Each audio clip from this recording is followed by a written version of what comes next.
श्याम गोपाल बोलो,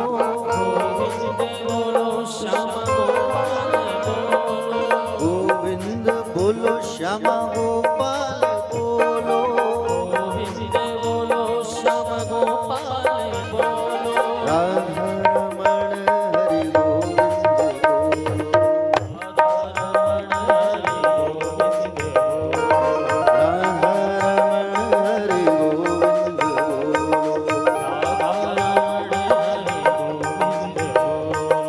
राधे राधे रटो चले आएंगे बिहारी, राधे राधे रटो चले आएंगे बिहारी, आएंगे बिहारी चले आएंगे बिहारी,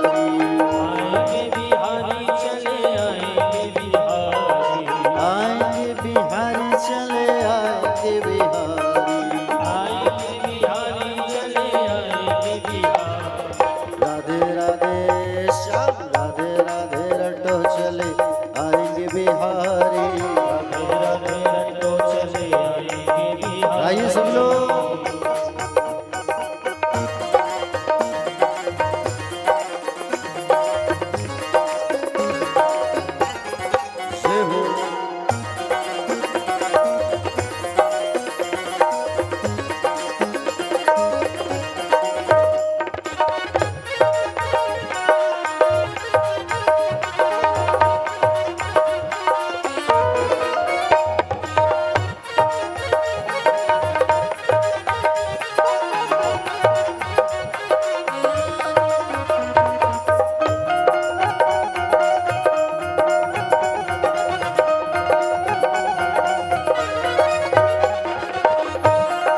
दोनों हाथ उठाएंगे मेरे साथ और कहेंगे राधे राधे।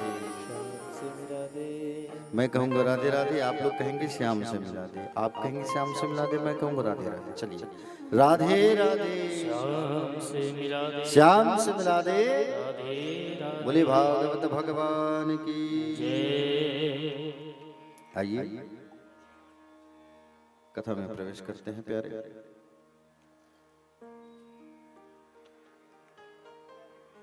देखिए भागवत की जो कथा है वो यूं ही किसी को प्राप्त नहीं होती। भागवत की कथा जो है प्यारे, जिनके भाग्य में होता है उनको ही प्राप्त होता है। कहा भी गया है कि भाग्योदयेन बहुजन्म समृद्धितेन सदसंगम च लभते पुरुषो यदा वै अज्ञान हेतु कृत मोह मदान्धकार नाशम विधाय ही तदोदयति विवेक। जिनके भाग्य में कथा होती है, मतलब जिनके कई जन्मों के पुण्यों का जब एकत्रीकरण होता है, तब कहीं जाकर के इस भागवत की कथा हमको सुनने का, सुनाने का, करने का और करवाने का अवसर प्राप्त होता है। अच्छे से अच्छे पैसे वाले भी इस कथा को नहीं करा पाते। और मैं तो कहूं कि पांडे परिवार वाले भक्तों का पुण्य का एकत्रीकरण हुआ है, जो आज आप सब भागवत के समक्ष बैठे हुए हैं।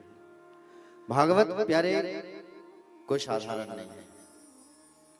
भागवत जो है कोई साधारण ग्रंथ बिल्कुल नहीं समझना इसको कि पीले कपड़े में बंधा हुआ है वो है भागवत ना। भागवत साक्षात श्री कृष्ण है। भगवान जब स्वधाम गमन किए, भगवान इस धराधाम में आए थे 125 साल के लिए।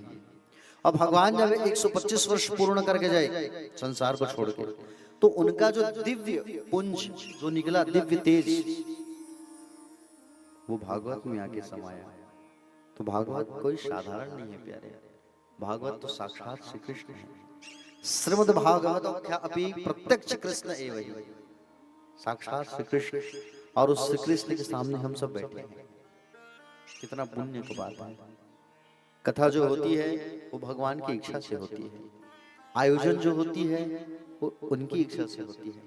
हम और आप केवल एक माध्यम होते हैं प्यारे जी। भागवत जो है 4 अक्षरों से मिलकर बना हुआ है, लेकिन एक एक अक्षरों में खूब गहराइयां बसी हुई है प्यारे। एक एक अक्षरों में भागवत, भागवत, भा का अर्थ है भक्ति, ग का अर्थ है ज्ञान, और व का अर्थ है वैराग्य, और त का अर्थ है त्याग। 4 अक्षरों से मिलकर के बना हुआ है ये भागवत जो है। लेकिन प्यारे भक्तजन, इन 4 अक्षरों में ही इतनी शक्तियां हैं, इतनी शक्तियां हैं, मैं आपको क्या बताऊं। किसी कवि ने, किसी ज्ञानी ने बहुत अच्छी बात कही है भागवत को लेकर के, समझ रहे हैं। भागवत श्रीमद् भागवत कहा गया। क्या कहा गया है भागवत को? श्रीमद्। श्री का अर्थ क्या है? श्री का अर्थ होता है राधा रानी। ब्रज में राधा जी को श्री जी कहते हैं। श्री का अर्थ होता है राधा रानी, और मद का मतलब होता है पूर्ण। मद का मतलब क्या होता है? पूर्ण। जो राधा रानी की कृपा से जो पूर्ण है वो है भागवत। ठीक है प्यारे भक्तजन, भागव और ता ध्यान से सुनिए। केवल हम भागवत जब मुंह से उच्चारण करते हैं उतने में ही भगवान हमारे हृदय में आकर के बस जाते हैं। अन्य पुराणों को जब हम कहते हैं ना, अन्य पुराण की कथा सुन रहे हैं, तो भगवान हमारे हृदय में आके नहीं बैठते। लेकिन जब हम भागवत शब्द का जब हम उच्चारण करते हैं ना, तो भगवान हमारे हृदय में आकर के बस जाते हैं जी। भागवत कहने से हमारा कल्याण हो जाता है कि भागे कहे खुल जात भाग जीवन के, और गा के कहे से गिर गुमान गल जात है। वाके कहे से विष्णु दूत निमे वर्ण हो, और ताके कहे से भवसागर तर जात है। अक्षर के सुनते, अक्षर के सुनते, अक्षर के सुनते एक जन्म को विनाश हो, और द्वय के सुने ते भाव द्वैत मिट जात है। कृष्ण की कृपा से, किनकी कृपा से? कृष्ण की कृपा से। कृष्ण की कृपा से सप्ताह मिल जाए तो ब्रज को निवास खासता ही मिल जात है। कृष्ण की कृपा से सप्ताह मिल जाए। कथा 7 दिन की होती है, मुख्य भागवत की कथा। कृष्ण की कृपा से सप्ताह मिल जाए तो ब्रज को निवास खासता ही मिल जाता है। ये अभी शिव विहार नहीं है, ये वृंदावन धाम बन चुका है। और ये वृंदावन धाम है और हम यहाँ बैठ के कथा सुन रहे हैं प्यारे। कृष्ण की कृपा से सप्ताह मिल जाए तो ब्रज को निवास खासता ही मिल जाता है। भागवत में सबसे पहले एक श्लोक आता है जिसमें भगवान की वंदना की गई है, भगवान श्री कृष्ण की। अगर उसको ही हम ध्यान दें तो उसमें कितनी गहराइयां छुपी हुई है। उस श्लोक से हमको पता चल जाता है कि भगवान है क्या चीज। सच्चिदानंद रूपाय विश्वोत्पत्त्यादि हेतवे तापत्रय विनाशाय श्री कृष्णाय वयं नमः। सच्चिदानंद रूपाय विश्वोत्पत्त्यादि हेतवे। सच्चिदानंद, पहले ही शब्द को अगर हम देखें, सच्चिदानंद भागवत का पहला श्लोक है। सत धन चित्त धन आनंद। सत का अर्थ है नित्य, चित्त का अर्थ है ज्ञान, आनंद का अर्थ है उत्साह। सत का मतलब होता है प्रकाश जी। सत का अर्थ होता है प्रकाश, जो स्व प्रकाश है, जिसे किसी उजाले की आवश्यकता नहीं है। वो कौन है? भगवान श्री कृष्ण। सच्चिदानंद रूपाय विश्वोत्पत्त्यादि हेतवे, जो विश्व को बनाने वाले हैं, विश्व में प्रलय लाने वाले हैं। विश्वोत्पत्त्यादि हेतवे तापत्रय विनाशाय, जो 3 तापों का नाश करने वाले हैं। दैहिक, दैविक और भौतिक। 3 ताप, दैहिक, दैविक और भौतिक। प्यारे भक्तजन, तापत्रय विनाशाय श्री कृष्णाय वयं नमः। उस श्री कृष्ण को हमारा प्रणाम है, वंदना है। नैमिषारण्य का वहां सुंदर स्थान।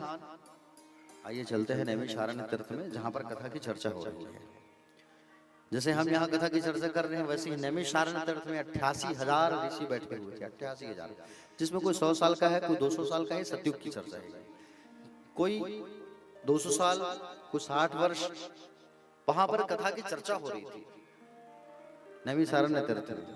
और नैमिषारण्य तीर्थ में जब चर्चा चल रही थी कथा की, तो उसी समय व्यास नारायण भगवान के लाडले शिष्य सूत जी महाराज का आगमन हुआ। सूत जी महाराज का वहां पर आगमन हुआ। ये रोमहर्षण ऋषि के पुत्र थे। जब सूत जी महाराज कथा सुनाते थे तो रोम रोम पुलकित हो जाता था, खड़ा हो जाता था, इसलिए उनको रोमहर्षणी भी कहा जाता था सूत जी महाराज को। सूत जी महाराज जी वहां आए तो सब लोग जो है अपने अपने स्थान से खड़े होकर प्रणाम करने लगे। बोले क्यों? सूत जी महाराज की आयु कितनी थी? 20 वर्ष। सूत जी महाराज की आयु थी 20 वर्ष, और वहां तो बड़े बड़े उम्र वाले बैठे थे।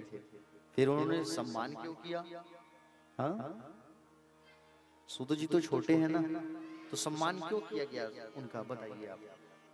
सूत जी का सम्मान इसलिए किया गया क्योंकि वो ज्ञानी है। सूत जी महाराज ज्ञानी है। पूजा किसकी होती है? जो बड़े होते हैं, जिनकी कद बड़ी होती है, जो पैसे वाले होते हैं, जो जाति से बड़ा होता है, उनकी पूजा नहीं होती प्यारे। पूजा होती है बुद्धिमान व्यक्ति की, ज्ञानी की। वहां ज्ञानी कौन है?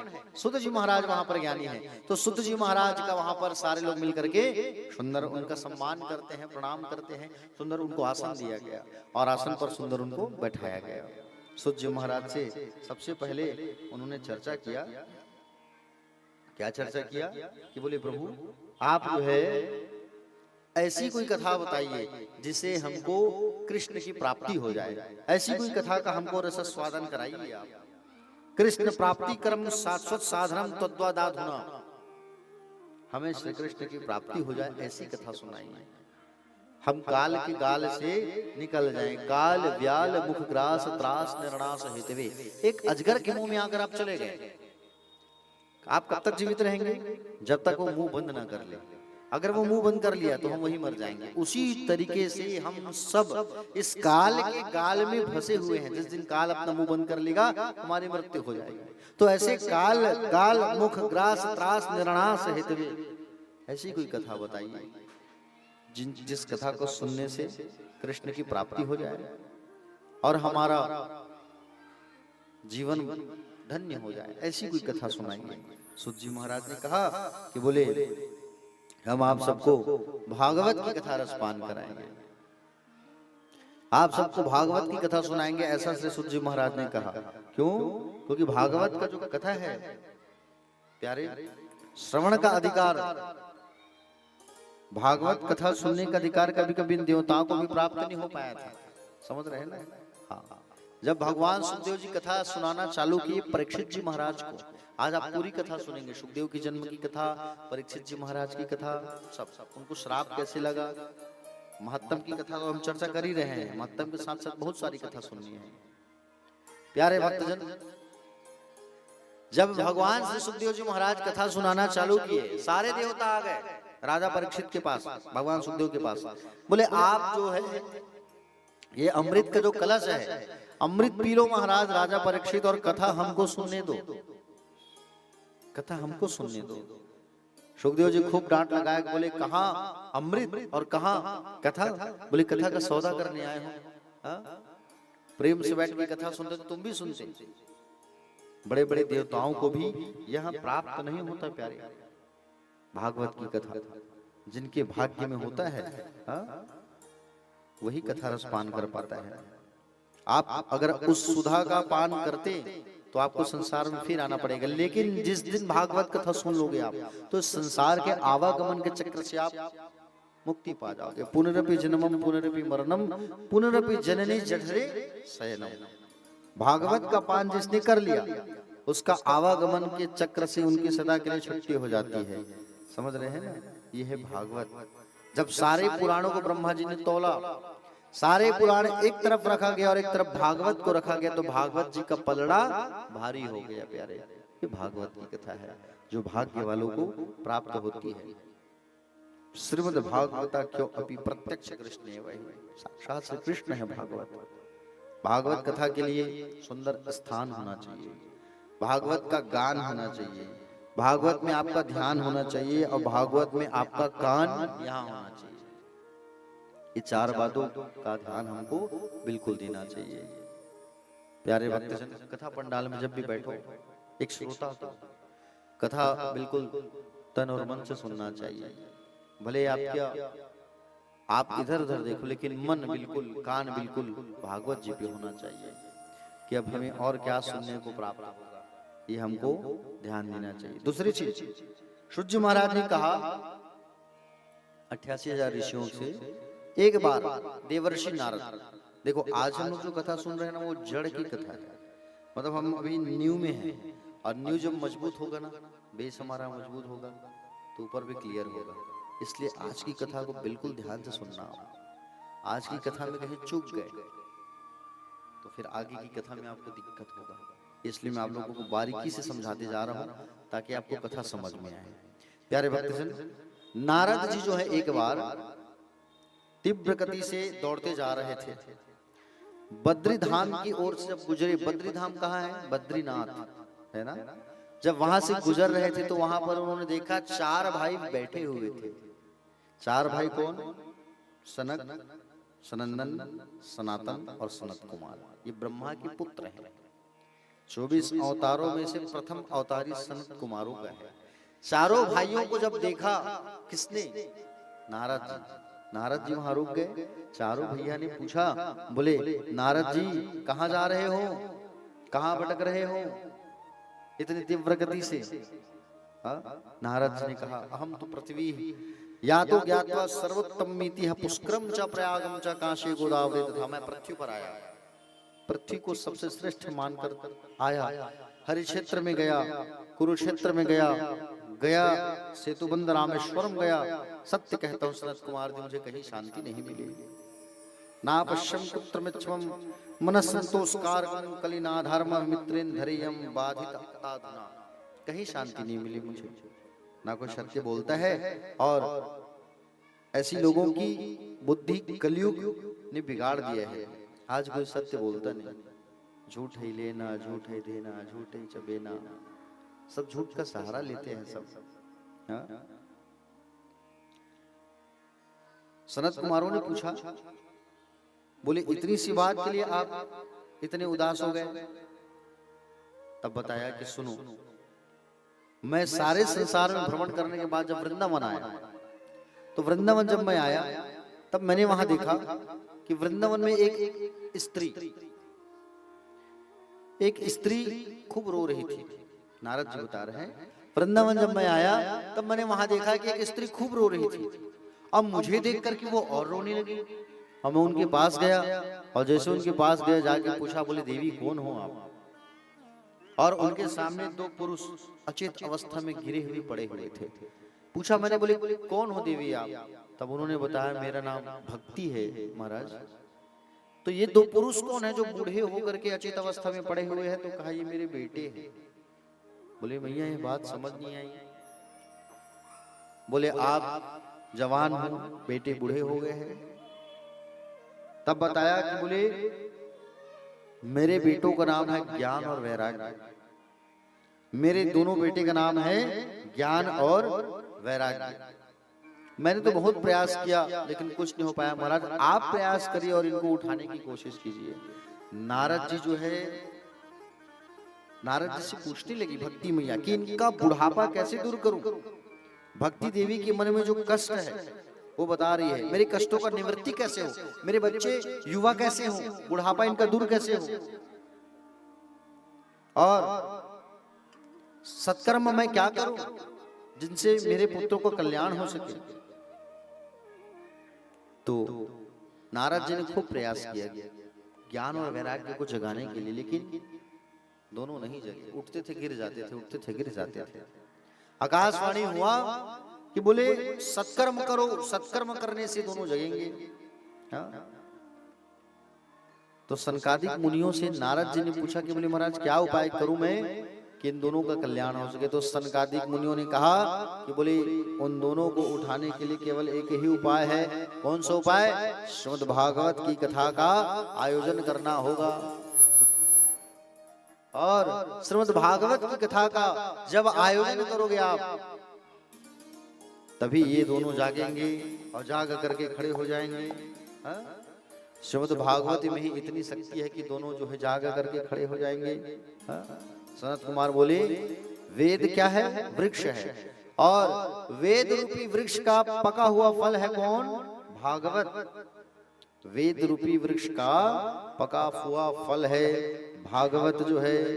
तो भागवत की कथा जब सुनेंगे तो भागवत की कथा को सुनने के बाद ज्ञान वैराग्य दोनों जाग जाएंगे। तो नारद जी ने कहा चारों भैया से कि बोले भागवत में इतनी शक्ति है कि दोनों जाग जाए, तो बोले हमें भी भागवत कथा सुनना है, बताइए कथा कहाँ रसपान करे। सनत कुमारों ने उनसे कहा कि हरिद्वार में करो। गंगा जी का सुंदर तट है और वहां आनंद है। व्यास मंच लगाया गया और व्यास मंच में चारों भाई बैठे और नारद जी श्रोता बन करके बैठे और कथा रसपान करने लगे चारों भैया से। नारद जी ने चारों भैया से कथा रसपान करने लगी। नारद जी जो है सनत कुमार जी कथा सुना रहे हैं, और कथा जैसे ही प्रारंभ हुआ तो भागवत की कथा जो है जैसे ही आरंभ हुआ तो प्यारे भक्तजन आपको क्या बताऊं मैं, भागवत कथा जब आरंभ हो तो सारे देवता वहां कथा सुनने आने लगे हरिद्वार। नारद जी ने पूछा कि बोले भागवत की कथा सुन करके किसी व्यक्ति का कल्याण हुआ ही मुझे जानना है सनत कुमार जी। तो सनत कुमारों ने कहा कि बोले हम आपको बहुत अच्छी कथा सुनाते हैं। बोले सुनिए, जो भागवत को सुन के मोक्ष प्राप्त जिसने किया है उनके बारे में हम सुनाते हैं, आपको सुनिए। बोले तुंग भद्रा तटेह पूर्वम भूतपत्तन्नुत्तमम यत्र वर्णाः स्वधर्मेन सत्य सत्कर्म तत्परा।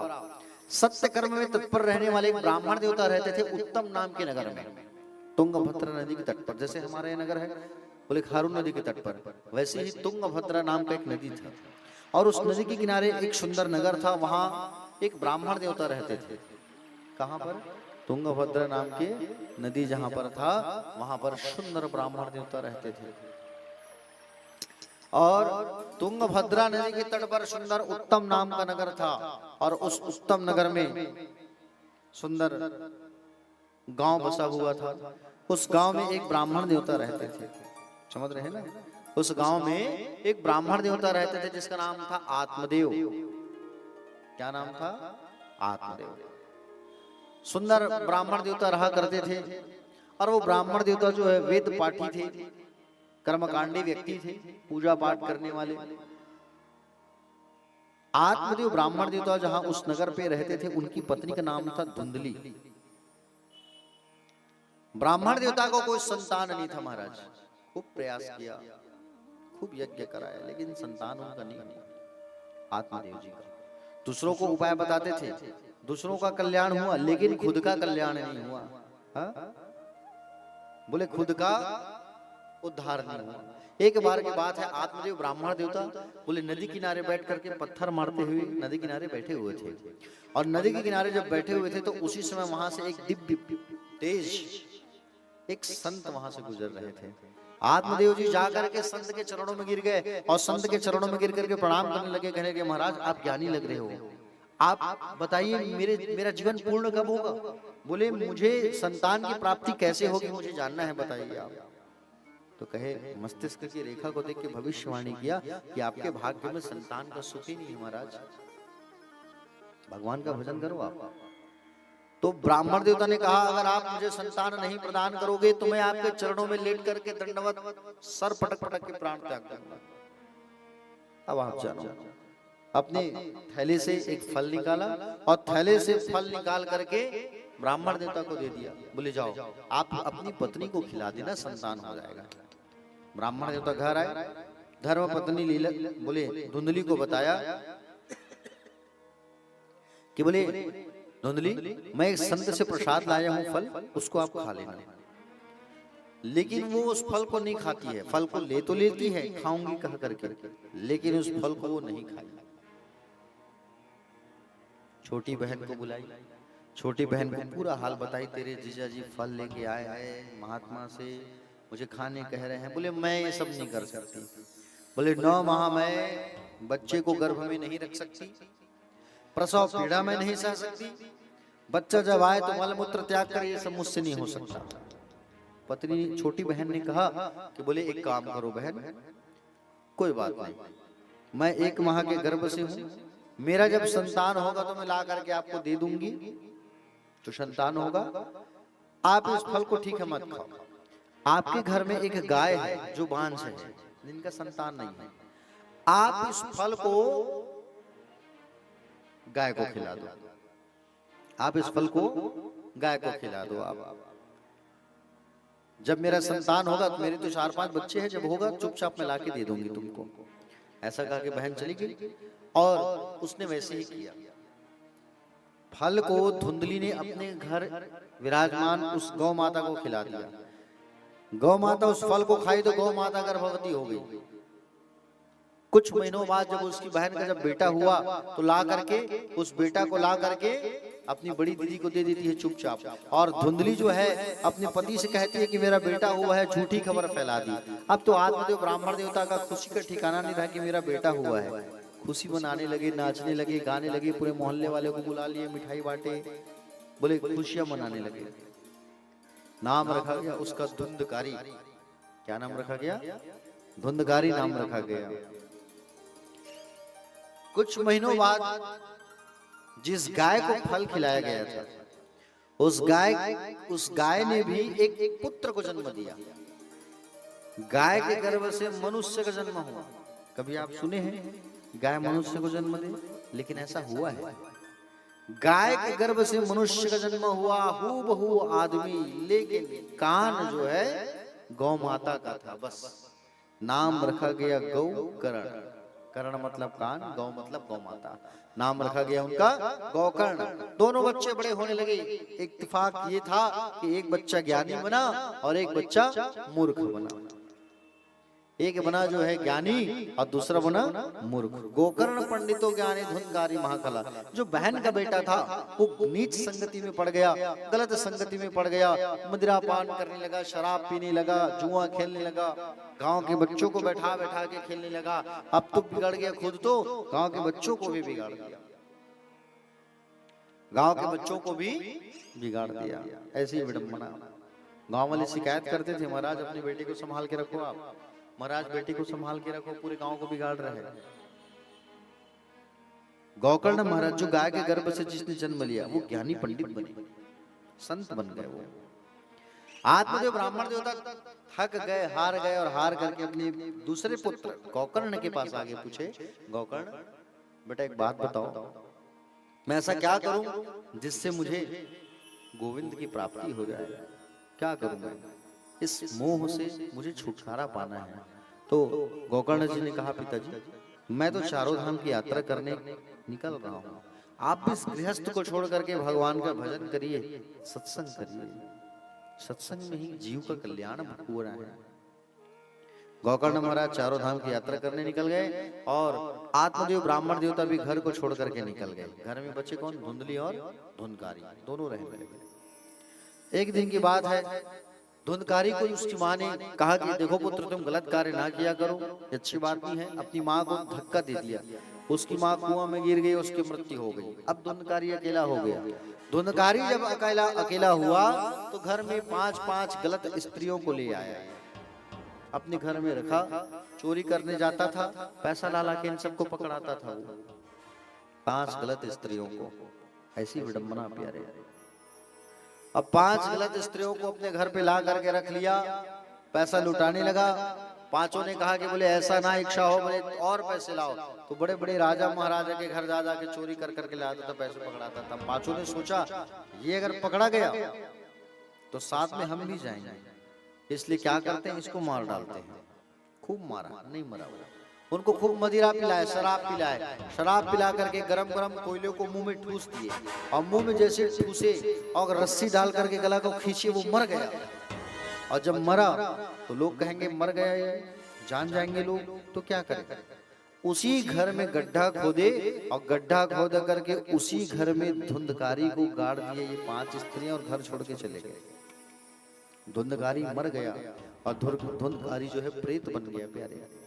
प्रेत की योनि में भटकने लगा, कष्ट हो गया उसको, प्रेत की योनि में पड़ करके इधर उधर भटकने लगा। प्यारे भक्तजन, सबसे अच्छी योनि होती है मनुष्य की योनि, जहाँ हम देख सकते हैं, खा सकते हैं, पी सकते हैं, हंस सकते हैं, सब कर सकते हैं। बाकी योनियों में ऐसा नहीं है। बाकी योनियों में हमें ना हम हंस सकते हैं, ना बोल सकते हैं, ना गा सकते हैं, ना नाच सकते हैं। गोकर्ण जी महाराज जब चारों धाम की यात्रा करने गए, चारों धाम की यात्रा जब उनकी पूर्ण हुई, वापस सब घर आए, मालूम चला कि माता जी की मृत्यु हो गई। भाई से पूछा, पड़ोसियों से पूछा, भाई कहाँ गया है? तो पड़ोसियों ने कहा कि बोले भाई तो पैसा कमाने गया है। किसी को मालूम नहीं था कि वो मर गया है। घर में आके रहने लगे।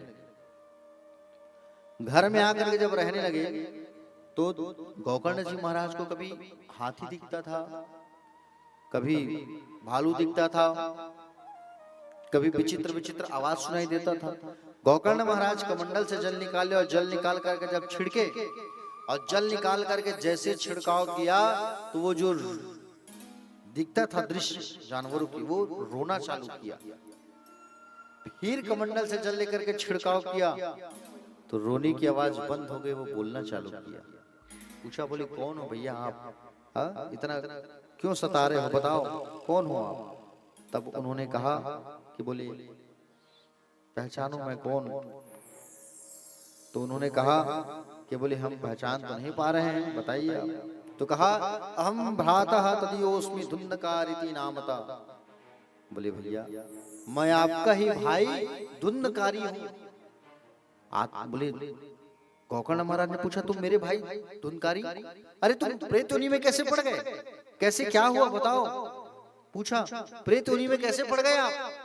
तब उन्होंने बताया कि बोले भैया ऐसा सा बात है, 5 स्त्रियां मुझे मिल करके मार डाले, और मैं प्रेत योनि में पड़ करके इधर उधर भटक रहा हूं, आप मुझे मुक्ति दिला दो। मुझे बहुत कष्ट हो रहा है, बहुत तकलीफ है मुझे। गोकर्ण जी महाराज अपने भाई की बात को सुन करके कहाँ चले गए? गया जी चले गए। और गया जी में जाकर के श्राद्ध करवाए अपने भाई के नाम से। गया जी में जाकर जब पिंड दान करवाया, फिर भी उनकी मुक्ति नहीं हुई, उनकी मोक्ष ही नहीं हुई उनकी। क्यों?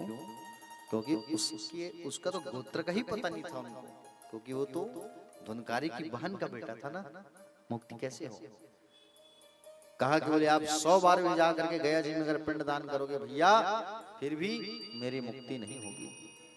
गोकर्ण जी महाराज भगवान सूर्य के ध्यान में मस्त हो गए, सूर्य जी की उपासना करने लगे। और भगवान भास्कर प्रकट होकर के कहे, बोलो गोकर्ण। गोकर्ण जी ने पूरी बात बताई। सूर्य नारायण ने कहा, आदित्य ने कहा कि बोले आपको अपने भाई के मोक्ष के लिए, उद्धार के लिए केवल एक ही उपाय करना होगा। बोले कौन सी? श्रीमद् भागवत की कथा करवानी पड़ेगी। श्रीमद् भागवत की कथा जब होगी तो आपके भाई की मुक्ति हो जाएगी, मोक्ष हो जाएगी।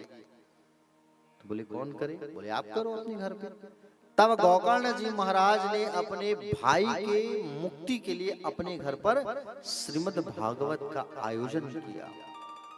अब भागवत का जब आयोजन हुआ तो पूरे गांव वाले आए कथा सुनने के लिए। और गांव वाले जब आए कथा सुनने के लिए तो उसका भाई भी आया कथा सुनने के लिए। जहां पर कथा हो रही थी वहां बाजू में 7 गांठ का बांस था प्यारे। उस 7 ग्रंथि की बांस में वो आकर के बैठ गया।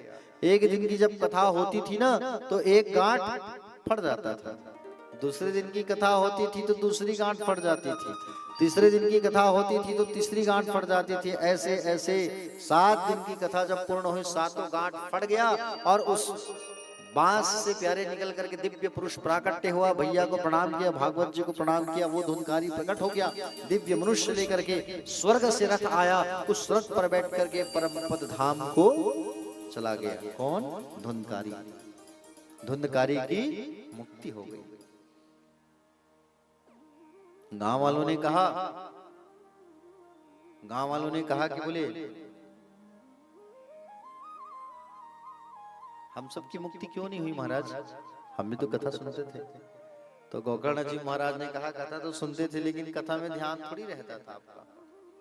मेरा भाई कथा सुना 7 दिन तक एक स्थान में बैठ करके, और 7 दिन तक एक स्थान में बैठ करके कथा सुना है, जिससे उनका कल्याण हो गया। आप लोग कथा में बैठते थे लेकिन ध्यान घर पे रहता था।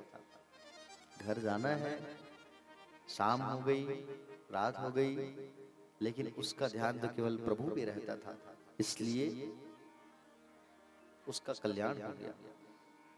ध्यान केवल यहां रखना चाहिए प्यारे, तभी कल्याण होगा। एक कान से अगर हम सुन करके, एक कान से इधर से सुन करके कथा निकालेंगे तो कोई मतलब नहीं। कथा जो होती है हमारे मन की व्यथाओं को दूर करती है। जी हाँ, इसलिए कथा को बड़े एकाग्रचित्त से सुनना चाहिए। कथा जो होती है वो हमारे मन की व्यथाओं को दूर करती है। समझ रहे हैं ना? हाँ, कथा जो होती है वो हमारे मन की व्यथाओं को दूर करती है। हाँ? इसलिए कथा बिल्कुल ध्यान से सुनना चाहिए। हाँ? गोकर्ण महाराज से जब सारे लोगों ने प्रार्थना किया, बोले महाराज हमारी भी मुक्ति हो जाए, फिर से भागवत कथा सुना दो आप। तो गोकर्ण जी महाराज ने गांव वालों के लिए फिर से कथा कहा। गांव वाले जब ध्यान से कथा सुने तो पूरे पंडाल में जितने बैठते थे कथा के समक्ष, सबके लिए रथ आया गांव वालों के लिए, बताओ। और सब उस रथ में बैठ के सबका कल्याण हो गया।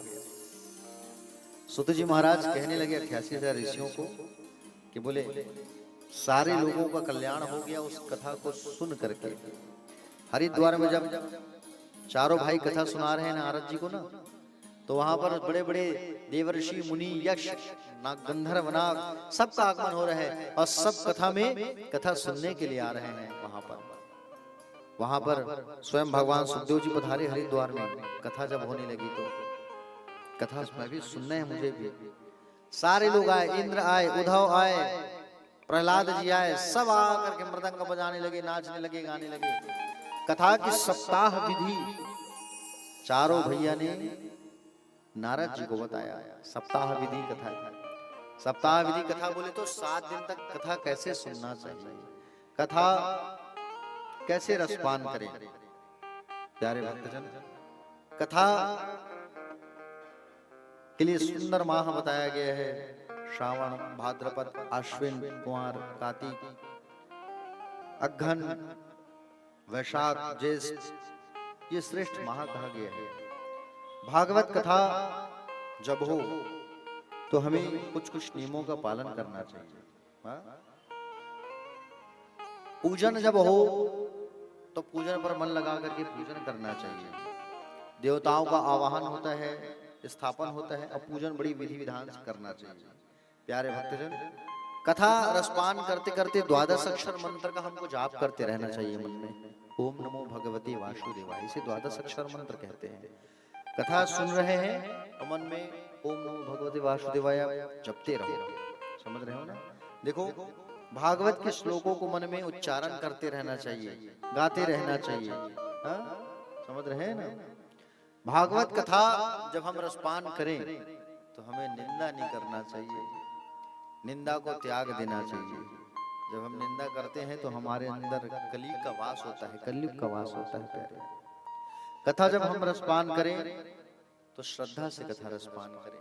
कथा जब हम रसपान करें तो सात्विक भोजन करके रसपान करें कथा के लिए। कथा जब आप रसपान करने बैठो तो कथा के समय आप खूब खा करके ना बैठो, क्योंकि खूब अत्यधिक भोजन करके बैठोगे तो आपको नींद आएगा।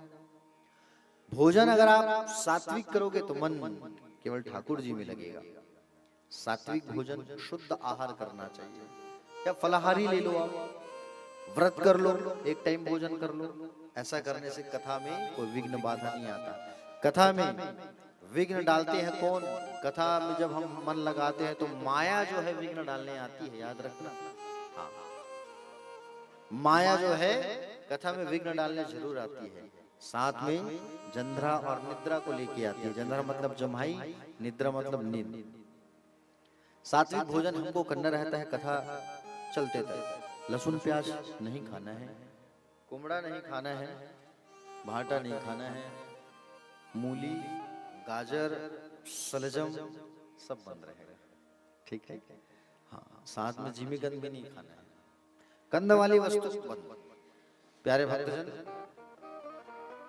जिमीकंद नहीं खाना है, कोचे नहीं खाना है, गाजर, मूली, सलजम, भाटा, कुमड़ा, लौकी, उड़द दाल, उड़द की बनी हुई वस्तु, लहसुन प्याज, ये सब आपको नहीं खाना है।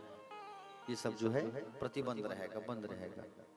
ये तामसी भोजन में आता है, इसलिए हमको क्या करना है? शुद्ध आहार करना है। ठीक है? प्रेम सुनो भक्त वत्सल भगवान की। तो सनकादिक मुनियों ने नारद जी को कथा बताया। अंततः भगवान श्री कृष्ण जी आए अपने गोप ग्वालों को लेकर के और सुंदर कथा स्थल में सबको आशीर्वाद दे करके गए। आइए बढ़ते हैं प्रथम स्कंद की ओर। देखिए, प्रथम स्कंद में हम सब प्रवेश कर रहे हैं प्यारे भक्तजन, भागवत कथा में। भागवत में कितने स्कंद हैं? 12 स्कंद, 12 स्कंद। कितने अध्याय हैं?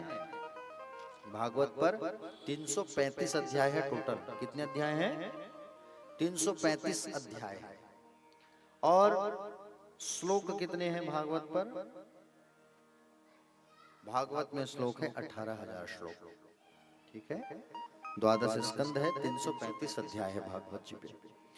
आज हम प्रथम स्कंद की ओर प्रवेश करेंगे। प्रथम स्कंद की कथा सुनेंगे, कल से द्वितीय स्कंद की कथा सुनेंगे। ठीक है? तो प्रथम स्कंद में भगवान सुखदेव जी की जन्म की कथा, जिसने राजा परीक्षित को कथा सुनाया। श्रोता कौन? परीक्षित। तो सुखदेव जी की जन्म की कथा, परीक्षित जी की जन्म की कथा, उनको श्राप कैसा लगा, नाना प्रकार की कथाओं की ओर हम आइए आगे बढ़ते हैं। और आगे बढ़ने से पहले 2 मिनट हम संकीर्तन करते हैं। आइए, बोले बाके बिहारी लाल की जय, श्री गोविंद भगवान की जय। बजाओ राधा नाम की ताली, बजाओ राधा नाम की ताली।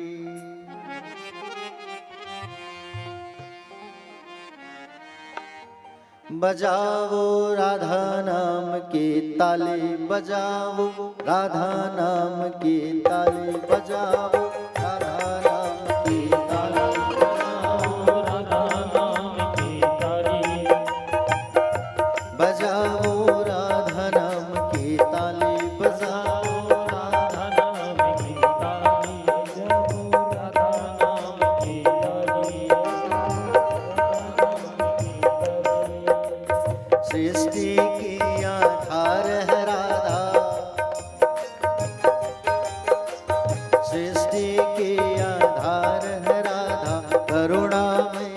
सरकार है राधा, राधा नाम है जिस पर रसना उसने पाले भक्त। बजाओ राधा नाम की ताली, बजाओ राधा नाम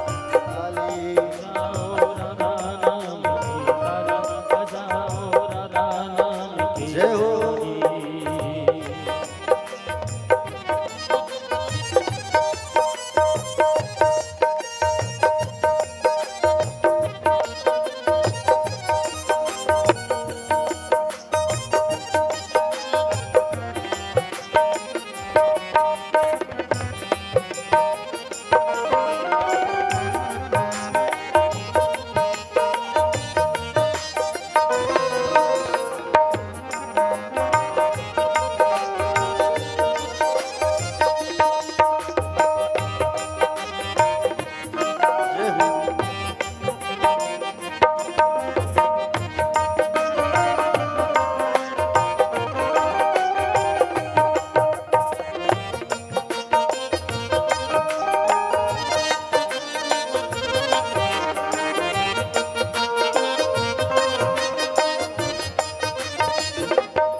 प्रेम सुधा बरसाने वाली,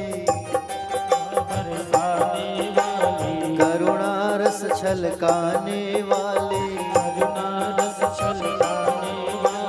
प्रेम सुधा बरसाने वाली, करुणा रस छलकाने वाली, तन मन से तल कर जीवन में, तन मन से तल कर जीवन में, भर देगी खुशहाली। बजाओ राधा नाम की ताली, बजाओ राधा नाम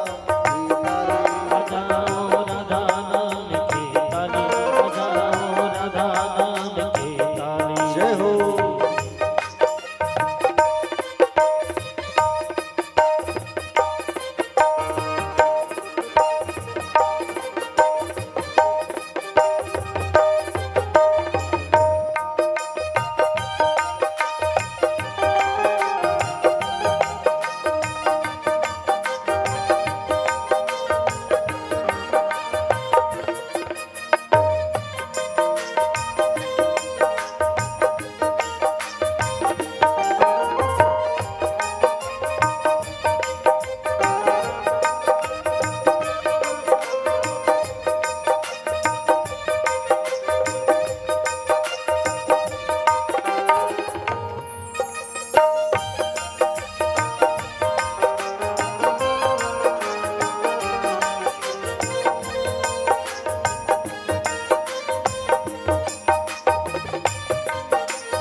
देखो मजा नहीं आ रहा, आप लोग सुस्त बैठे हो, ऐसे कैसे मजा आएगा।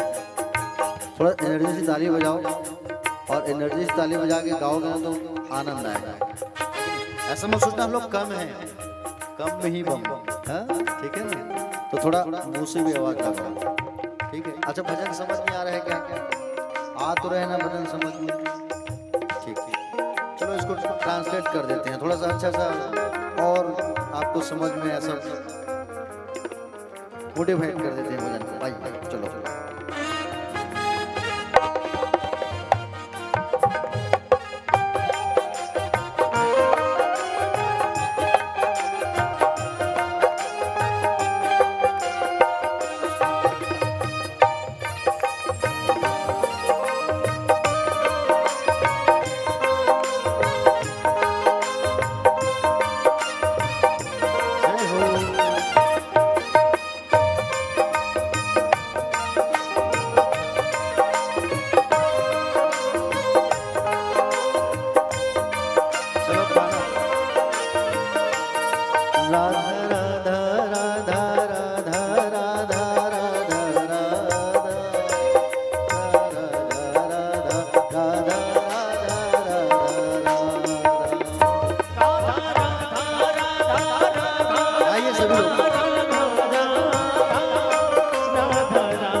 चलिए एक बार सब दोनों हाथ उठाइए और हाथ उठा के कहिए राधे राधे। श्याम से मिला दे।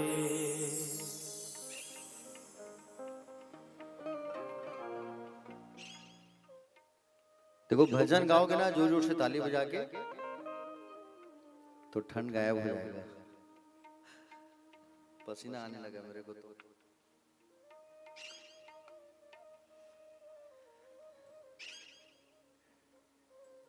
प्यारे भक्त, श्री सूत जी महाराज कहने लगे, ऋषियों को जब कथा बताने लगे, देखिए प्रथम स्कंद में हम प्रवेश कर चुके हैं। प्यारे भक्तजन, नैमिषारण्य में बैठे हुए 88,000 ऋषिगण जो है सूत जी महाराज से प्रश्न किए। क्या प्रश्न किए कि मानव के लिए परम धर्म क्या है महाराज? पहला प्रश्न किया कि मानव के लिए परम धर्म क्या है। दूसरा प्रश्न किया कि मंदिर में जब हम पूजा करने जाते हैं तो विचित्र बात लगती है कि बोले कोई कहता है कि बोले देवी जी बड़ी है, कोई कहे शिव जी बड़े हैं, कोई कहे विष्णु जी बड़े हैं, कोई राम जी बड़े, बात समझ नहीं आती। तीसरा प्रश्न पूछा गया, वेद में परमात्मा का नाम अजन्मा है तो भगवान का जन्म होता है कि अवतार? चौथा प्रश्न ऋषियों ने किया सूत जी महाराज से कि भगवान के अवतार कितने हैं? कोई कहे 12 अवतार, कोई कहे 10 अवतार, कोई कहे 24 अवतार। ऋषियों ने प्रश्न किया। प्यारे भक्तजन, पांचवा प्रश्न किया, बोले वक्ता वो श्रेष्ठ नहीं जो छोटी सी बात को बड़ा बना करके कहे। वक्ता तो वो जो बोले कथा के सार सार को बताए।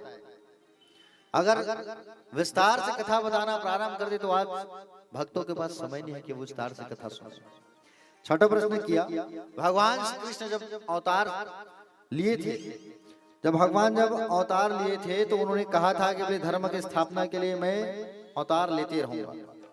भगवान ने कहा कि बोले हम पृथ्वी का भार उतारेंगे और अवतार हमारा श्री कृष्ण का हुआ है पृथ्वी का भार उतारने के लिए। स्वयं गीता में भगवान कहते हैं कि धर्म संस्थापनार्थाय संभवामि युगे युगे, धर्म की स्थापना के लिए मैं युग युग में अवतार लेता रहूंगा। यदि हम प्रभु की बात पर विश्वास करें तो धर्म की स्थापना के लिए अवतार लिए भगवान लीला समाप्त करके जब चले गए तो धर्म तो अकेला पड़ गया। धर्म किसकी शरण में गया? 6 प्रश्न किए ऋषियों ने। सूत जी महाराज से कहा कि इन 6 प्रश्न का उत्तर आप हमें बताइए। तो प्यारे भक्तजन बड़े गदगद हो गए सूत जी महाराज इस प्रश्न को सुन करके।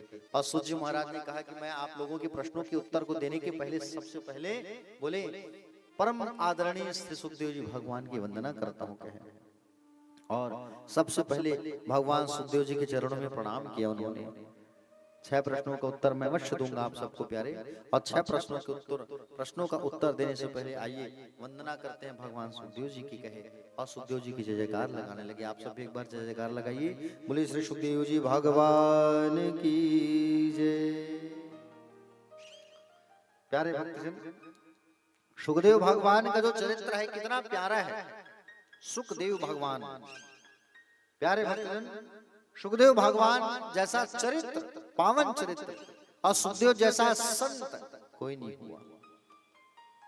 12 साल तक मां के गर्भ में रहे हैं। 12 साल तक जीव मां के गर्भ में 9 महीने तक रहता है, लेकिन 12 वर्ष तक मां के गर्भ में वास किया उन्होंने। किसने?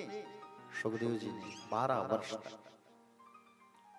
प्यारे भक्तजन, सुखदेव जी भगवान के समक्ष, सुखदेव जी पहले तोता हुआ करते थे। जी हाँ, सुखदेव जी पहले तोता हुआ करते थे। एक बार और तोता बनकर के गोलोक धाम में खेला कूदा करते थे। एक बार राधा जी ने कहा कि बोले सुख तुम जाओ मृत्यु लोक और जन जन्म में कृष्ण नाम का प्रचार करो, धर्म का प्रचार करो। तो सुख ने कहा कि बोले माँ मैं इस मृत्युलोक में जाऊंगा तो मुझे माया डस लेगी, मैं नहीं जाना चाहता। राधा रानी ने कहा कि मैं तुम्हें आशीर्वाद देती हूँ कि तुम्हें कभी मेरी माया नहीं सताएगी, माया तुम्हें स्पर्श नहीं करेगी, तुम जाओ। तो वो सुखदेव जी महाराज गोलोक धाम से कहाँ आए? कैलाश धाम पर। और कैलाश पर आए एक तोता के गर्भ से जन्म लिया। ठीक है, छोटा सा अंडे के रूप में। उसी समय की बात है, अंडे के रूप में जब इनका प्राकट्य हुआ तो प्यारे भक्तजन उसी समय नारद जी ने सोचा कि इस सुख को अंडे से प्रादुर्भाव इसका कैसे कराया जाए, ये तो भागवत का प्रचार करने आए हैं, कैसे इनको बाहर लाया जाए। उसी समय नारद जी आए, कैलाश पर्वत पर माँ पार्वती बैठी थी, बाबा नहीं थे उस समय, और पार्वती मैया के पास आकर के कहे नारद जी, पार्वती मैया ने कहा कि बोले आओ नारद जी, बैठो बैठो, आओ आओ आओ, आइए बैठिए, आइए नारद जी, आइए आइए आइए। बोले मैं नहीं बैठूंगा मैया, आजकल लोग ना बनावटी प्रेम करते हैं, मुझे नहीं बैठना। बोले क्या हुआ? अरे आजकल सब स्वार्थ से प्रेम करते हैं। बोले ऐसा प्रेम कोई नहीं करते, सब बनावटी के प्रेम करते हैं, बिना स्वार्थ का प्रेम तो केवल माता पिता ही करते हैं। बोले नहीं क्या बात है नारद जी, आइए बैठिए आप। बोले आज किसी पे भरोसा नहीं है मैया। बोले अच्छा, हाँ आज किसी पे हम ना भरोसा नहीं कर सकते। बोले ठीक है, बताइए क्या बात है। बोले आज हर व्यक्ति ना कोई बात जरूर छुपाता है। इस पर पार्वती मैया ने कहा कि बोले ना ना, मेरे पति ऐसे नहीं है, वो तुम अपना गुरु मंत्र भी मुझे बताते हैं, हर बात मुझे बताते हैं। अच्छा, आपको भोले बाबा सब चीज बताते हैं मैया, तो एक बात बताओ, क्या आपको उन्होंने ये बताया है कि बोले उनके गले में जो मुंडों की माला है भोले बाबा के गले में, वो किसकी है, पता है आपको? बोले ना सब चीज तो पता, लेकिन आज तक वही बात नहीं बताया। भोले बाबा मुंडों का माला पहनते हैं, वो किसका है? बोले मुझे नहीं पता। देखो कितनी बड़ी बात छुपा के रखे हैं भोलेनाथ जी आपसे। आज जब वो आएंगे तो उनसे पूछना कि मुंडों की माला किसकी लटका के रखे हो आप, छुपाए कि नहीं छुपाए। नारद जी वहां से चले गए। भोले बाबा आ रहे थे, नारद जी को जाते देखा, समझ गए जरूर कुछ खिचड़ी पकी है। पार्वती मैया नाराज नाराज सी। बोले क्या हुआ गौरव, क्यों नाराज हो? बोले आप एक बात बताओ, आप अपने गले में मुंडों की माला किसकी पहने हो? अच्छा बस इतनी सी बात है, इतनी सी बात के लिए तुम मुंह फुला के बैठी हो? अरे ये मुंडों की जो माला है वो तुम्हारा ही तो है। बोले मेरा कैसे? बोले तुम पहले सती थी, देह त्यागी, तुम्हारा जन्म होता है फिर मृत्यु हो जाता है, इसलिए मैं तुम्हारी याद बनी रहे, तुम्हारी याद बनी रहे, इसलिए मैं मुंडों की माला लटका के रखा हूं। तुम्हारा ही मुंड का माला है, ताकि मैं तुमसे प्रेम करता रहूं, तुम्हारे ऊपर मेरा मन लगा रहे। बोले अच्छा, हाँ मन जो है तुम पर लगा रहे, इसलिए मैं जो है मुंडों की माला लटका के रखा हूं। बोले अच्छा, तो प्रभु एक बात बताओ, बोले हमेशा मैं ही क्यों मरती हूं और आप क्यों नहीं मरते? पार्वती मैया ने पूछा। तब उन्होंने कहा कि बोले मैंने अमर कथा सुन रखा है पार्वती, इसलिए मैं कभी नहीं मरता। पार्वती मैया ने कहा कि अमर कथा क्या है, मुझे भी सुनाओ। अमर कथा है भागवत की कथा। बोले मुझे भी कथा सुनना है भागवत की। तो भोलेनाथ जी ने कहा कि बोले देखो अमर कथा तुम सुनोगी ठीक है, लेकिन अमर कथा सुनने के लिए तुम्हें ध्यान से कथा सुनना होगा, सोना नहीं है। तीसरा कथा में हामी भरना है, हाँ स्वामी जी स्वामी ये तुमको कहना है। बोले ठीक है। उसी समय भोलेनाथ जी ने ताली बजाया। भोलेनाथ जी ने क्या किया? ताली बजाया जोर से। ताली जब बजाया तो उसी समय सारे पक्षी जो है अपने अपने घोंसलों को छोड़ के भाग गए। उसी समय अंडे से छोटा सा शावक तोते का बच्चा जन्म लिया। दूसरी ताली जब बजाया भोलेनाथ ने तो त्रिशूल परिक्रमा करने लगा। गुच्छों की कथा थोड़ी सुन रहे हैं। तीसरी ताली जब भोलेनाथ ने बजाया तो ठंडी ठंडी हवा चलने लगी वहां पे। उसी समय बाबा ने कथा प्रारंभ किया भागवत की। भागवत की कथा सुनाने जब लगे तो पार्वती मैया जो है हामी भरने लगी, हाँ स्वामी, स्वामी जी स्वामी ऐसा कहने लगी। अब हाँ स्वामी, स्वामी जी स्वामी। अब वो तोता का बच्चा सुन रहे हैं ऊपर बैठे बैठे। तोता के सामने जब किसी भी बात को बार बार दोहराओगे ना तो वो रट्टू तोता हो जाता है। 3 शब्द सुन रहे हैं, हाँ जी, हाँ जी, और कथा भी सुन रहे हैं। कथा बताते बताते भोलेनाथ जी भाव में आगे आंख बंद करके कथा सुना रहे हैं पार्वती मैया को।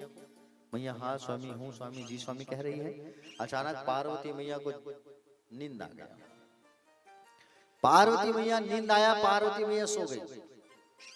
अब सो गई पार्वती मैया, और पार्वती मैया जब सोई तो वो तोता का बच्चा हामी भरने लगा, हाँ स्वामी, स्वामी जी स्वामी।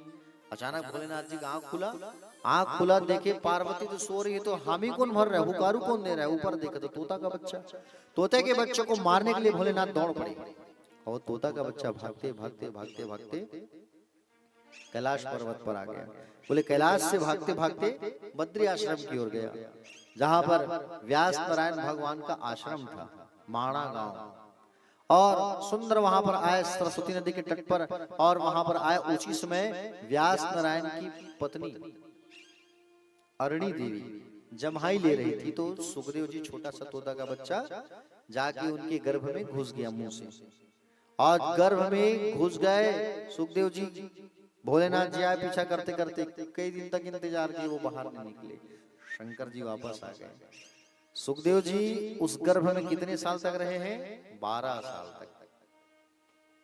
समझ आया ना क्यों 12 साल तक रहे? 12 साल तक गर्भ में रहे। अंततः भगवान नारायण जी आए और आकर के कहे कि बोले सुख तुम बाहर आओ। कहे मैं नहीं आऊंगा, माया के इस चक्र में मैं फंस जाऊंगा तो गड़बड़ हो जाएगा, मैं इस माया के चक्र में नहीं फंसना चाहता। बोले क्षमा करो। भगवान नारायण ने इस माया के चक्र को रोक दिया, और माया के चक्र को जैसे रोका तो तुरंत सुखदेव जी का जन्म हो गया। बोलो सुखदेव भगवान की जय। सुखदेव जी का जब जन्म हुआ तो सुखदेव जी जन्म लेते हुए 12 साल का बच्चा जन्म लेते ही तुरंत कहां जा रहा है? नारफूल सहित जंगल जा रहा है। पिताजी दौड़ाने लगे, बेटा रुक जा, कहां जा रहा है, मत जा मुझे छोड़ करके, बेटा मत जा।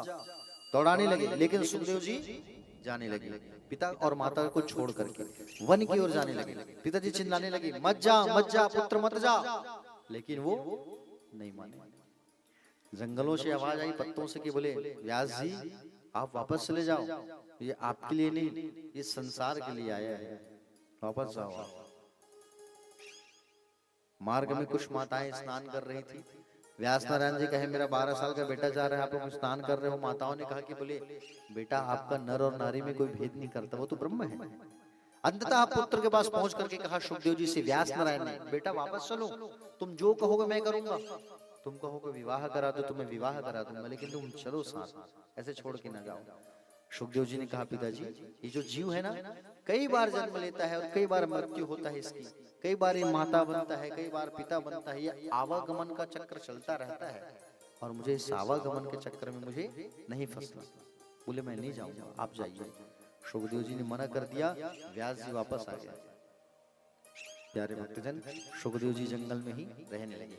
ऋषियों ने प्रश्न किया था, पहला प्रश्न क्या किया था? मानव का परम धर्म क्या है? इसका उत्तर सुत जी महाराज ने 88,000 पुरुषों को दिया कि मानव का परम धर्म है भगवान श्री कृष्ण के चरणों में प्रेम करना। ये मनुष्य का परम धर्म है, भगवान कृष्ण के चरणों में अथाह प्रेम करो। दूसरा प्रश्न किया था, मंदिर में हम दर्शन करने जाते हैं, कौन से देवता श्रेष्ठ है, कौन सी देवी के मन में बात आता होगा, है कि कौन ज्यादा शक्तिशाली है, किसकी पूजा करें, ऐसा मन में ख्याल आया एक आध बार? आता होगा। तो प्यारे भक्तजन, इस पर भी सुत जी महाराज ने कहा, भागवत पे वर्णन है, हम जब पानी डालते हैं गमले में ना, तो पानी आप कहाँ डालते हैं बताओ? जैसे तुलसी का गमला है, पानी कहाँ डालोगे आप? यहाँ ऊपर डालोगे कि जड़ में डालोगे? जड़ में डालेंगे ना, और जड़ में जब हम पानी डालेंगे तो ऊपर भी हरा भरा रहेगा। उसी प्रकार से संसार के जितने देवी देवता हैं वो फूल हैं, पत्तियां हैं, जड़ कौन है? भगवान श्री कृष्ण है। अगर कृष्ण को पकड़े रहेंगे ना तो ऊपर वालों का आशीर्वाद ऐसे ही बरसते रहेगा। इसलिए सब मंदिर जाओ, लेकिन इतना प्रार्थना करो कि हे भगवान इतनी आशीर्वाद दो कि हमारा मन भगवान श्री कृष्ण में लगा रहे। भगवान के अवतारों का वर्णन है यहाँ पर। भगवान के 24 अवतार हैं। भगवान के कितने अवतार हैं? 24 अवतार। पहला अवतार है सनकादिक मुनियों का अवतार, प्यारे भक्तजन। दूसरा अवतार है वराह का अवतार। तीसरा अवतार है संत नारद जी का अवतार। चौथा नर नारायण, पांचवा कपिल, छठवां दत्तात्रेय, सातवां यज्ञ भगवान, आठवां ऋषभदेव, नौवां पृथुदेव, 10वां मत्स्य अवतार, 11वां कच्छप अवतार, 12वां धन्वंतरी अवतार, 13वां मोहिनी, 14 नरसिंह, 15वां वामन, 16 परशुराम, 17वां व्यास जी, 18वें राम जी और 19वें पर बलदाव जी, 20वें पर कृष्ण जी, 21वें पर हरि का अवतार, 22वें नंबर पर हंस अवतार, 23वें नंबर पर बुद्ध का अवतार, 24वें नंबर पर कल्कि का अवतार। 24 अवतारों की बताए। कलयुग में कल्कि का अवतार होगा भगवान का कब? जब कलयुग में पाप बढ़ जाएगा खूब। कलयुग का आयु 4,32,000, जिसमें से अभी 5,500 साल बीता है, पूरी आयु बची है उसकी। अब पूरी आयु जो है उसकी कलयुग की बची हुई है। सोचो आप, कलयुग की आयु जब 800 वर्ष बचा रहेगा ना, और कलयुग की आयु जब 800 वर्ष बचा रहेगा प्यारे, तब भगवान कल्कि का अवतार लेंगे। मनुष्यों का जो हाइट है वो कम होता जाएगा, मनुष्यों का जो कद है ना वो कम होता जाएगा। आज जो है पीपल के पेड़ के नीचे बाजार लगता है कि नहीं लगता है कि नहीं? जब कलयुग में पाप बढ़ जाएगा तो चरोटा जो उगता है बरसात में, चरोटा का पेड़ देखे हैं, पौधा देखे हैं ना, चरोटा के पेड़ के नीचे बाजार लगेगा। ऐसा स्थिति होगा। 7 साल की 8 साल की कन्या माता बन जाएगी, गर्भवती हो जाएगी। तब भगवान धर्म की स्थापना के लिए पुनः कल्कि का अवतार धारण करके आएंगे, सफेद घोड़े पर बैठ करके, तलवार लेकर के कलिमल का भगवान नाश करेंगे। ये 24 अवतारों के बारे में बताया सूत जी महाराज ने। प्यारे भक्तजन, सुखदेव जी महाराज जो है जंगल चले गए, ठीक है, और सुखदेव जी महाराज कलयुग के अंत में इस भागवत की रचना की है, आपको बता दूं मैं, ठीक है, ध्यान से सुनो। देखो 4 वेद हैं हमारे, ऋग्वेद, यजुर्वेद, सामवेद, अथर्ववेद, ठीक है, 4 वेद हैं और 5वां वेद कहा गया है महाभारत को, ठीक है, 5वां वेद कहा गया है महाभारत को। एक एक करके व्यास नारायण ने 17 पुराण की रचना की, 17 पुराण की रचना की, फिर भी उनका मन जो है स्थिर नहीं था, मन अशांत था। एक बार नारद जी आए उनके पास, नारद जी आकर के पूछे, बोले हे पराशर के पुत्र, आप स्वस्थ है तो है, मन प्रसन्न तो है, बताइए। हाँ?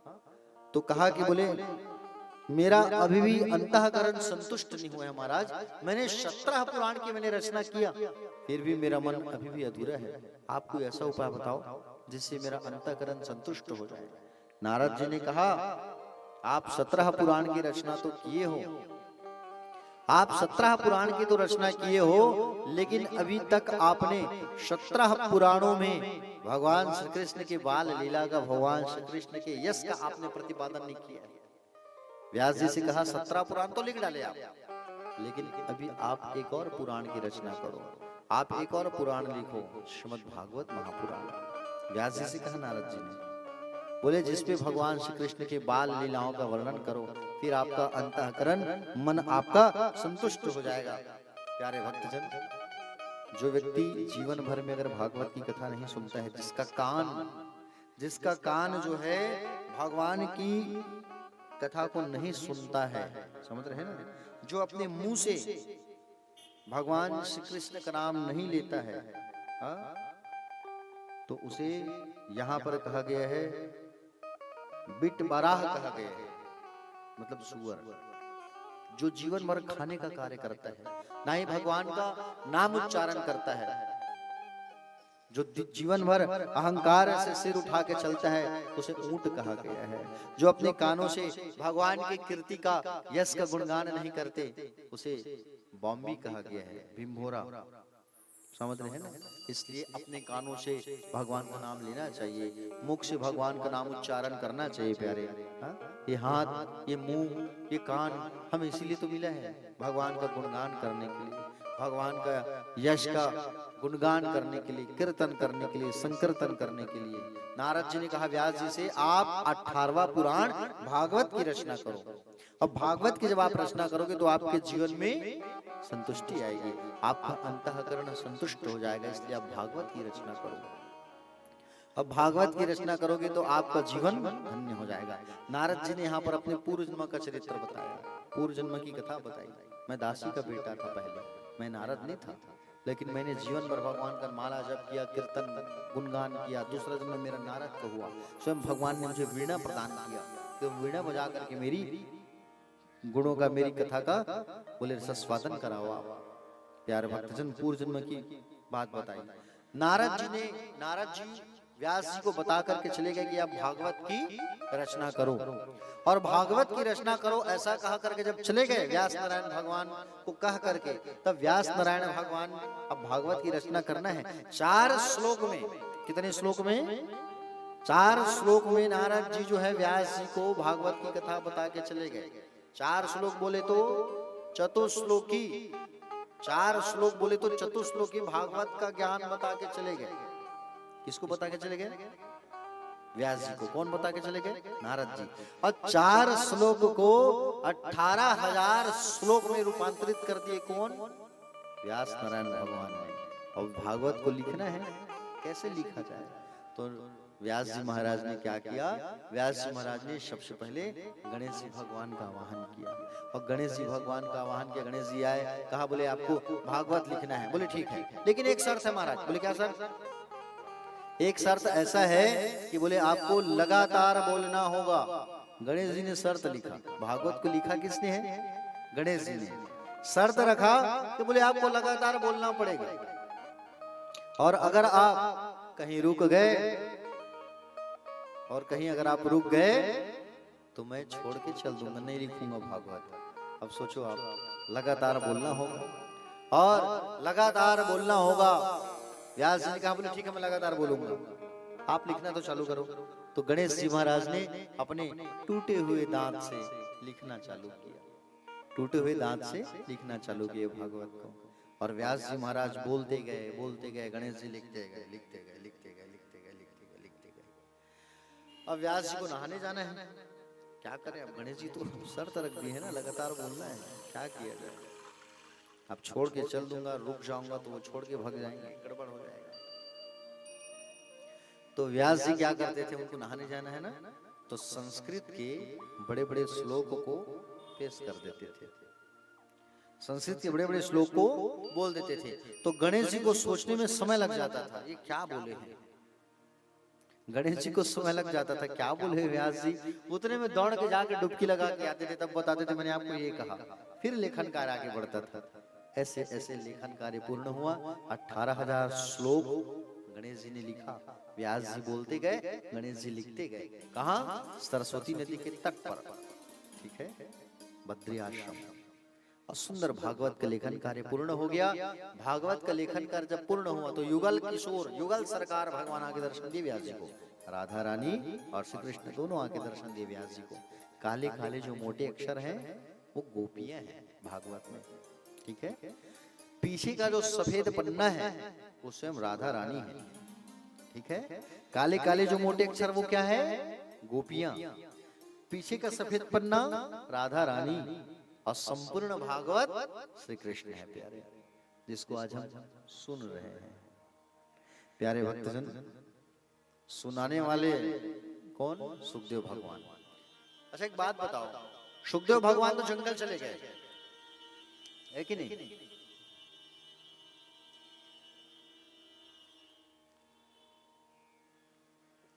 सुखदेव भगवान जो है जंगल चले गए, जन्म हुआ। भागवत कथा तो वो पूरा सुने नहीं है, फिर परीक्षित जी सुनाएंगे कैसे? सोचने वाली बात है कि नहीं? कब सुने होंगे वो?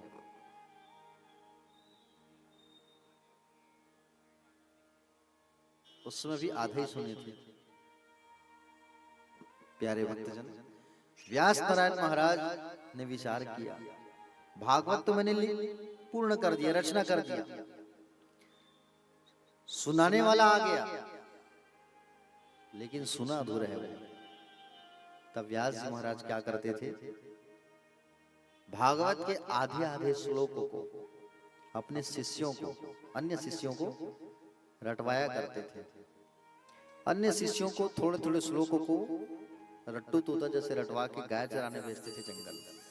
जहां पे सुखदेव भगवान बैठे थे समाधि लगा के, वहां पे जाकर के भगवान व्यास नारायण के अन्य शिष्य जो है भागवत के श्लोकों को गाते थे आधा आधा। एक बार जब गाया तो सुखदेव महाराज जी समाधि खुली, लेकिन फिर समाधि विलीन हो गए। फिर दूसरे दिन जब शिष्य गए, फिर दूसरा श्लोक गा के भेजा गया।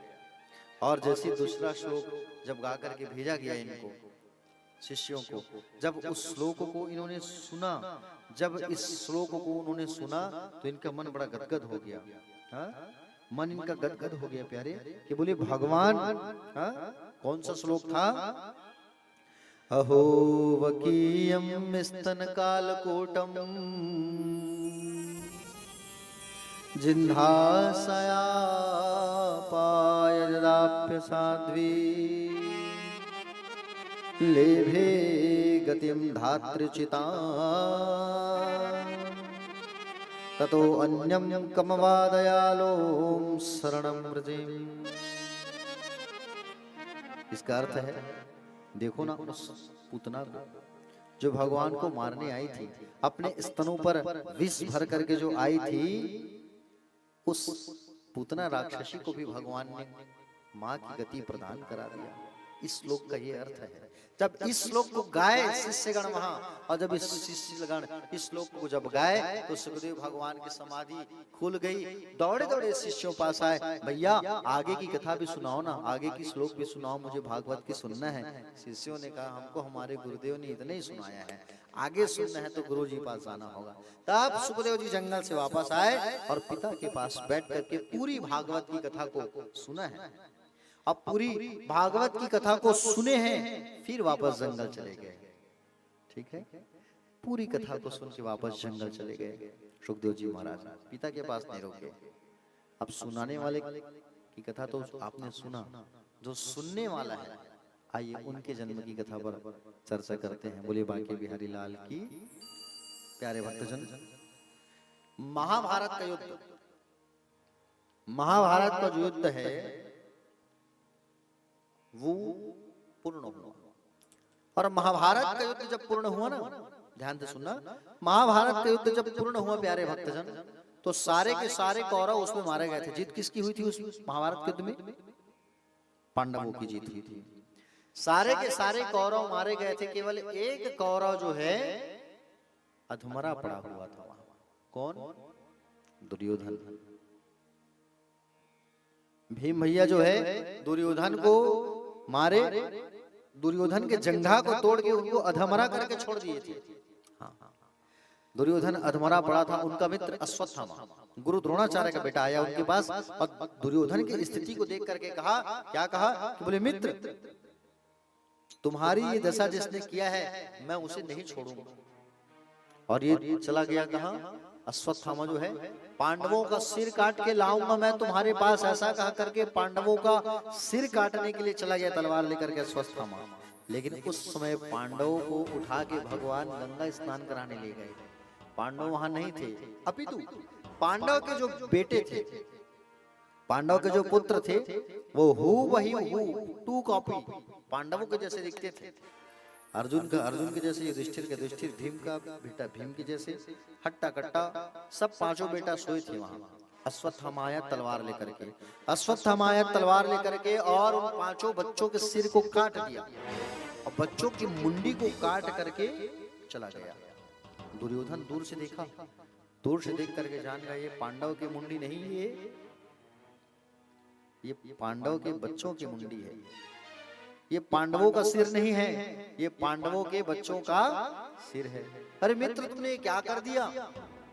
बोले तुम्हें ऐसा नहीं करना था, ये बच्चे क्या बिगाड़े थे, आज बाल हत्या का भी दोष तुमने लगा दिया। अरे ये बच्चे हमारे नाम से पिंड दान करते, तुमने उसे भी मार दिया। ये पिंड दान करते, तिलांजलि करते, जलांजलि करते हमारे नाम से, षोडशी श्राद्ध करते, तुमने उसे मार दिया।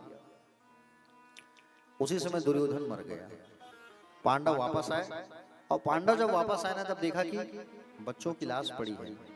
द्रौपदी ने संकल्प ले लिया, जब तक मेरे बच्चों का हत्यारा ना पकड़ा जाए मैं अन्न जल ग्रहण नहीं करूंगा। अर्जुन ने देखा कि पत्नी हमारे बच्चे मारे गए, खोजबीन चालू किया गया, कौन आया था, कैसे आया था, मालूम चला अश्वत्थामा आया था रात में तलवार लेकर के। अर्जुन ने गुस्सा में आकर के गांडी उठा करके अश्वत्थामा को मारने दौड़ पड़ा। अश्वत्थामा को मारने दौड़ पड़ा, भगवान श्री कृष्ण भी साथ में गए। और उसी समय भगवान जब साथ में गए थे, पांडव को आते देख करके अश्वत्थामा ने ब्रह्मास्त्र को छोड़ दिया। भगवान श्री कृष्ण ने कहा तुम भी ब्रह्मास्त्र चलाओ, ब्रह्मास्त्र अर्जुन ने भी छोड़ा। उसी समय ब्रह्मास्त्र जो है प्यारे, ब्रह्मा जी प्रकट होकर के कहे कि तुम दोनों अपने अपने ब्रह्मास्त्र को वापस लो, नहीं तो सृष्टि मिट जाएगा। अर्जुन जो है अपने ब्रह्मास्त्र को वापस ले लिया, लेकिन अश्वत्थामा को ब्रह्मास्त्र की विद्या वापस लेना नहीं आता था। अश्वत्थामा ने ब्रह्मास्त्र को वापस नहीं किया। उसने कहां छोड़ दिया ब्रह्मास्त्र को? उसने सोचा पांडव के बच्चों को मैं मारा हूं और ये ब्रह्मास्त्र को मैं कहां छोड़ देता हूं? पांडवों के जो बहू है उसके गर्भ में छोड़ देता हूं। तो पांडव का बेटा था कौन? अभिमन्यु, अर्जुन का बेटा। उसकी पत्नी का नाम था उत्तरा। अभिमन्यु मारा गया था चक्रव्यूह वेदन के समय महाभारत में। तो अश्वत्थामा जो है उस ब्रह्मास्त्र को अभिमन्यु की पत्नी उत्तरा के गर्भ में डाल दिया। उस गर्भ में था परीक्षित। अर्जुन जाके पकड़ लिया अश्वत्थामा को और द्रौपदी के सामने पेश किया। द्रौपदी बताओ, ये हमारे बच्चों का हत्यारा है, इसके साथ क्या करूं मैं? द्रौपदी ने देखा और देख करके कहा कि इसे छोड़ दो। अर्जुन ने कहा कैसी बात कर रही हो तुम इसे छोड़ने कह रही हो? अरे हमारे बच्चों का हत्यारा है। बोले नहीं, छोड़ दो। आज जो मुझे कष्ट हो रहा है, जो मुझे पीड़ा हो रही है, आज अगर इसे मार दोगे तो कल इसकी माँ भी रोएगी, और इसकी माँ तो आपकी गुरु माँ है, ब्राह्मण दोष लग जाएगा, छोड़ दो। भगवान श्री कृष्ण ने कहा अर्जुन इसे छोड़ो मत, इसके मस्तिष्क में जो मणि है उस मणि को निकाल लो, इसके मणि को निकाल लो, इसके बालों को काट करके छोड़ दो। और उसके मणि को निकाल लिया गया, अश्वत्थामा के बालों को काट करके छोड़ दिया गया। प्यारे भक्तजन, अश्वत्थामा जो है उस ब्रह्मास्त्र को उत्तरा के गर्भ में छोड़ दिया था। उत्तरा रोते रोते द्रौपदी के पास आई। उत्तरा रोते रोते द्रौपदी के पास आई, माँ मेरा गर्भ जल रहा है, मैं क्या करूं, मेरी रक्षा करो माँ, मेरा गर्भ मुझे जल रहा है। द्रौपदी ने कहा बेटा तुम्हारे गर्भ में तुम्हें अग्नि जैसा जलन हो रहा है, तुम किसी के पास मत जाओ, भगवान श्री कृष्ण के पास जाओ। उत्तरा दौड़े दौड़े भगवान श्री कृष्ण के पास गई, बोले प्रभु मेरी रक्षा करो, मैं बहुत कष्ट में हूँ, प्रभु मेरी रक्षा करो, मेरा गर्भ जल रहा है। भगवान ने देखा अपनी दिव्य शक्ति से, भगवान को मालूम चल गया, क्या मालूम चल गया कि बोले ये दुष्ट जो है अश्वत्थामा जो है उस बाण को उत्तरा के गर्भ में छोड़ा है। तुरंत भगवान ने गर्भ में प्रवेश कर गए भगवान, और भगवान उत्तरा के गर्भ में गए। उस मरे हुए बालक को, अधमरा जो हो चुका था, परीक्षित मरने वाला था गर्भ में, भगवान ने उसकी रक्षा किया। और भगवान उसकी रक्षा किए और रक्षा करके भगवान उस गर्भ से बाहर वापस आए, उस बालक को जीवित करके।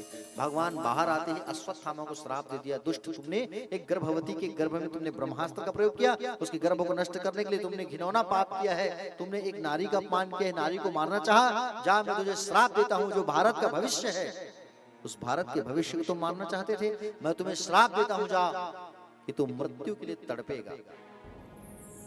और आज भी इसी कारण इस कलयुग में अश्वत्थामा आज भी जिंदा है। आज भी अश्वत्थामा मृत्यु के लिए भटक रहा है, मरा नहीं है अश्वत्थामा, जीवित है। भगवान श्री कृष्ण ने श्राप दिया है उसे, कलयुग के अंत तक तुम रहोगे। प्यारे भक्तजन, भगवान जो है जब उत्तरा के गर्भ में गए, वहां से बाहर आए, उत्तरा को पूछा उत्तरा कैसा महसूस हुआ? उत्तरा ने बताया प्रभु मेरी अग्नि शांत हो गई। इस दृश्य को देख रही थी भगवान की बुआ कुंती। कुंती भगवान के पास आके कही, हे कृष्ण द्वारिका वासिन देव देव जगतपते, हे प्रभु आप दयालु हैं, प्रभु आप हमारी कितनी सहायता करते हैं, आप भगवान हैं। बुआ ने कहा आप भगवान हो। भगवान ने कहा बुआ कैसी बात कर रही है, मैं तो तेरा भतीजा हूँ, मैं भगवान थोड़ी हूँ ना, तुम भगवान हो हम सबके। अच्छा बुआ चलो मैं भगवान हूँ ना, तो आप मुझसे कुछ मांग लो, मैं आपको देना चाहता हूँ। कुंती ने कहा प्रभु देना चाहते हो? बोले हाँ। दोगे? हाँ। देना चाहते ही हो तो मुझे दुख दे दो, आप विपत्ति दे दो आप।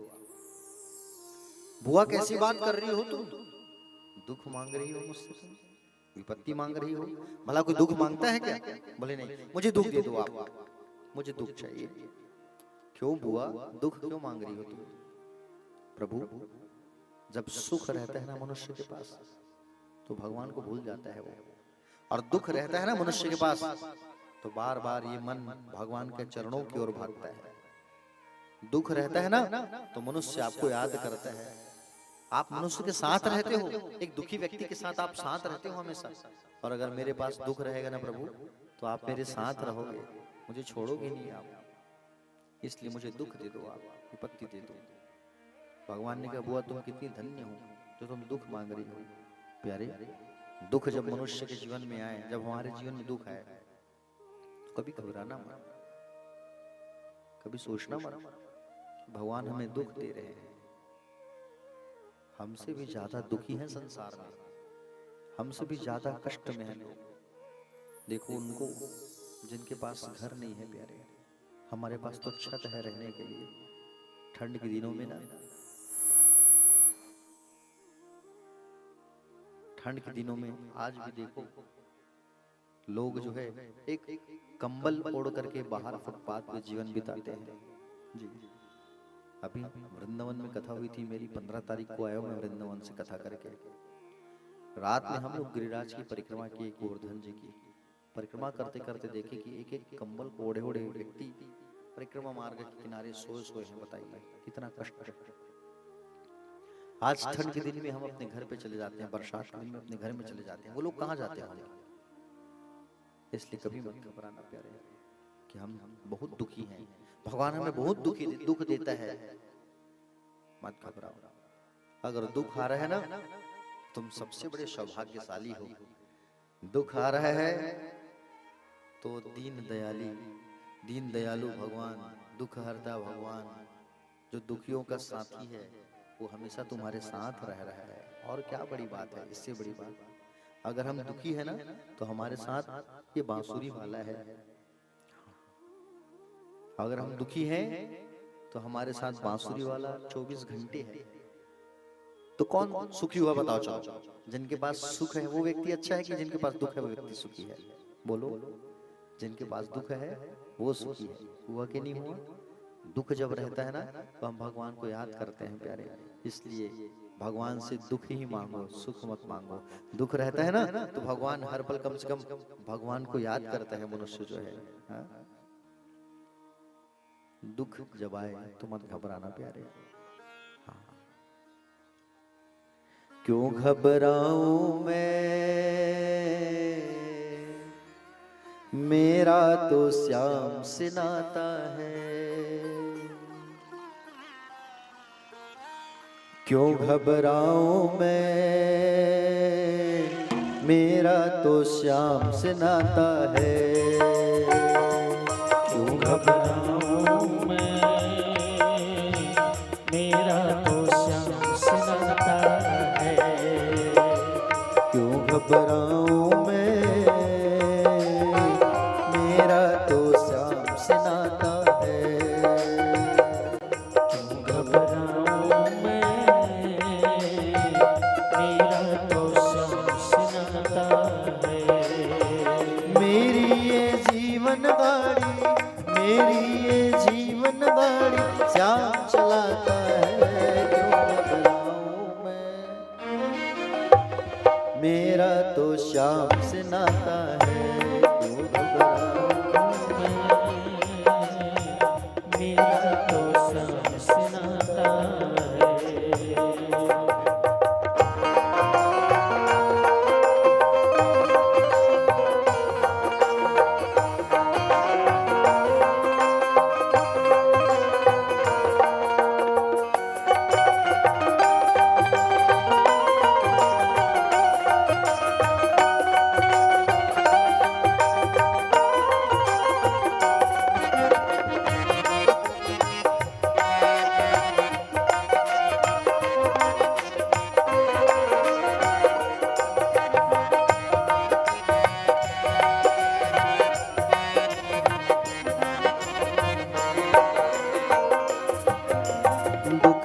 बादल जब जब मंडराते, श्याम नाम लेते ही छट जाते। बादल जब जब मंडराते, श्याम नाम लेते ही छट जाते। माल भी बाका वो ना कर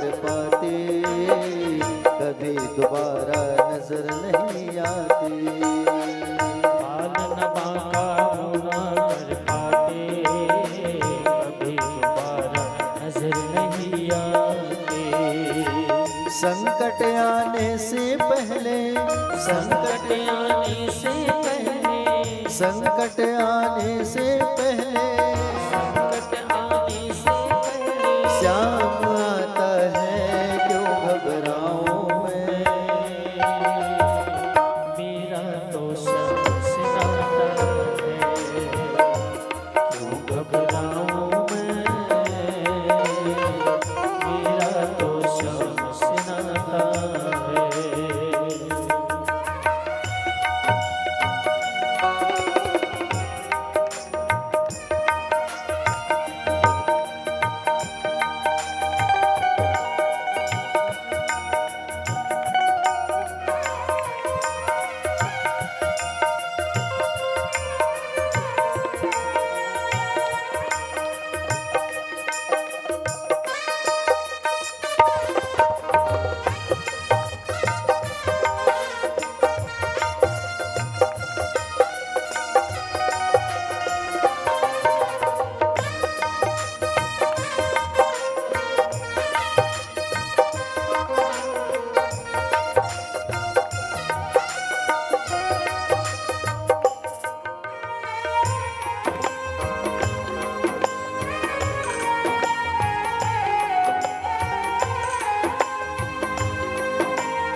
जिसके लायक ही नहीं मैं, जिसके लायक ही नहीं मैं, जिसके लायक ही नहीं मैं, जिसके लायक ही नहीं मैं, वो मिल जाता है क्यों घबराऊं मैं।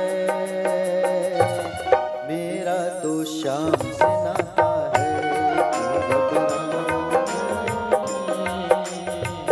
मेरा तो श्याम से नाता है। मेरी ये जीवन गाड़ी, मेरी ये जीवन गाड़ी, मेरी ये जीवन गाड़ी मेरी जीवन गाड़ी, श्याम चलाता है क्यों घबराऊं मैं। मेरा तो श्याम से नाता है क्यों घबराऊं मैं। मेरा तो श्याम से नाता है। मेरा तो श्याम से नाता है, मेरा तो श्याम से नाता है, मेरा तो श्याम से नाता है, मेरा तो श्याम से नाता है, मेरा तो श्याम से नाता है, मेरा तो श्याम से नाता है।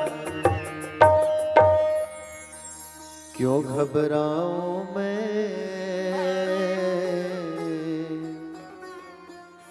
मेरा तो श्याम से नाता है। मेरी ये जीवन गाड़ी, मेरी ये जीवन गाड़ी श्याम चलाता है क्यों घबराऊं मैं, मेरा तो श्याम से नाता है। बोलिए भक्तवत्सल भगवान की। एक बार दोनों हाथ उठा के कहेंगे सभी भक्तजन जो है, राधे राधे। प्यारे भक्तजन, कुंती बुआ ने कहा कि प्रभु मुझे दुख दे दो आप। भगवान ने कहा बुआ आप दुख मांग रहे हो क्योंकि मैं आपके हमेशा साथ रहूं। ठीक है बुआ। प्यारे भक्तजन,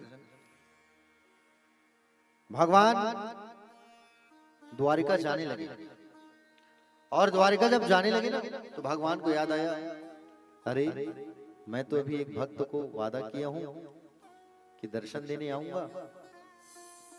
तो भगवान उस भक्त को दर्शन देने जा रहे हैं। कौन से भक्त? भीष्म पितामह को। भगवान ने कहा था कि बोले भगवान जी ने कहा था जब मृत्यु के समय में रहूं नजदीक तो आप मेरे सामने रहना प्रभु, मुझे दर्शन देने आना। तो भगवान द्वारका जाते जाते वापस आए, पांडवों को साथ लेकर के भगवान भीष्म पितामह के पास गए। दादाजी से कहा आशीर्वाद दो अपने पोतों को, राजा हैं आप। पितामह ने कहा कि बोले राजा तो आप हैं प्रभु,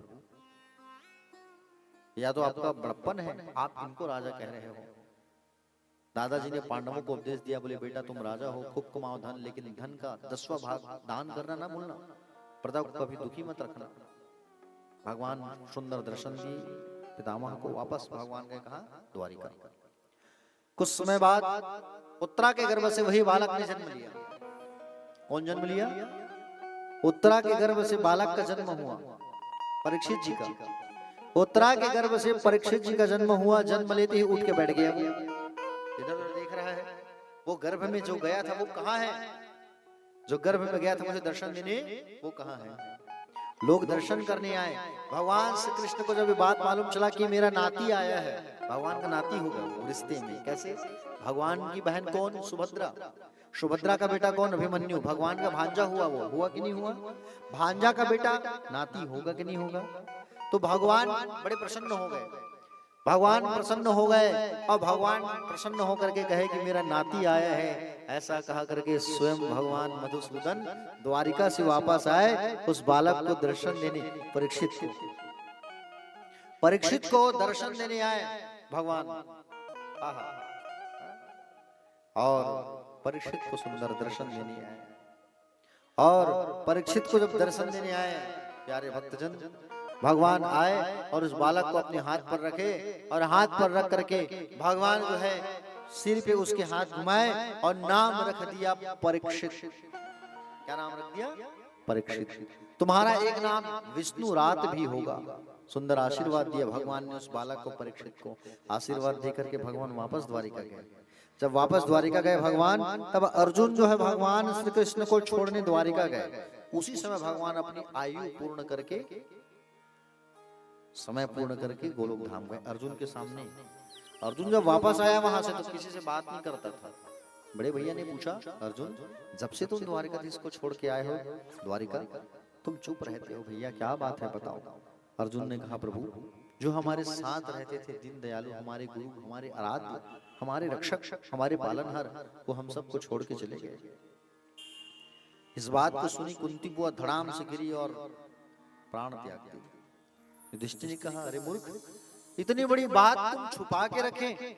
भगवान हम सबको छोड़ करके चले गए, इस बात को तुम इतने दिन तक बताए नहीं।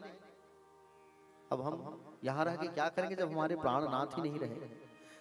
पांडवों ने विचार कर लिया कि अब हम भी संसार को छोड़ करके स्वर्ग चले जाते हैं। छोटा सा बालक था, थोड़ा सा बड़ा हुआ था परीक्षित, उसको राजगद्दी पर बैठा दिए, राज तिलक कर दिए, राज तिलक कर दिए, राजा बना दिए। कम उम्र में परीक्षित को पूरा जिम्मेदारी सौंप दी। पांडवों ने 3 बात बोला उससे, देखो बेटा, आंख के सामने कभी भी पाप होते हुए मत देखना। दूसरी बात, शरण में शत्रु आ जाए क्षमा कर देना। तीसरी बात अतिथि का स्वागत करना, अतिथि का कभी अपमान मत करना। ये 3 बात पांडवों ने कहा। पहला बात आंखों के सामने पाप होते हुए देखना मत, पाप करना मत। दूसरा शरण में शत्रु भी आ जाए तो माफ कर देना। तीसरा अतिथि अगर आए तो उसका सम्मान करना, स्वागत करना। ये 3 बात कहा करके पांडव हिमालय की ओर आगे बढ़े और स्वर्ग के लिए आगे बढ़ने लगे। सबसे पहले द्रौपदी का शरीर गिर गया, फिर नकुल, सहदेव, भीम, अर्जुन। केवल शरीर के साथ, बॉडी के साथ ऊपर गया कौन? युधिष्ठिर। केवल शरीर के साथ युधिष्ठिर गए, बाकी हम सब तो शरीर को छोड़ करके जाएंगे ना, लेकिन युधिष्ठिर जो है शरीर के साथ स्वर्ग गया है। पांडवों के जाने के बाद परीक्षित जी राजपाट चलाने लगे। धीरे धीरे बड़े हुए परीक्षित जी महाराज, बड़े दयालु राजा परीक्षित। परीक्षित का अर्थ ही देखो आप, परधनिक्षित। जो पर मतलब दूसरा, दूसरों की इच्छा के अनुसार जो जीवन जिए वो है परीक्षित। जो दूसरों की इच्छा के अनुसार जो जीवन जीता है वो होता है परीक्षित। जो दूसरों की इच्छा के अनुसार जीवन जीता है वो होता है मानव। जो दूसरों के दुख में शामिल होता है वो होता है फरिश्ता। जो दूसरों की मदद करता है, जो दूसरों का हित चाहता है, जो दूसरों का कल्याण चाहता है, उसे संत कहते हैं। संत हर कोई व्यक्ति बन सकता है, महात्मा हर कोई व्यक्ति बन सकता है। बस उसके दिल में दया होना चाहिए, दया में दिल में उदारता होना चाहिए,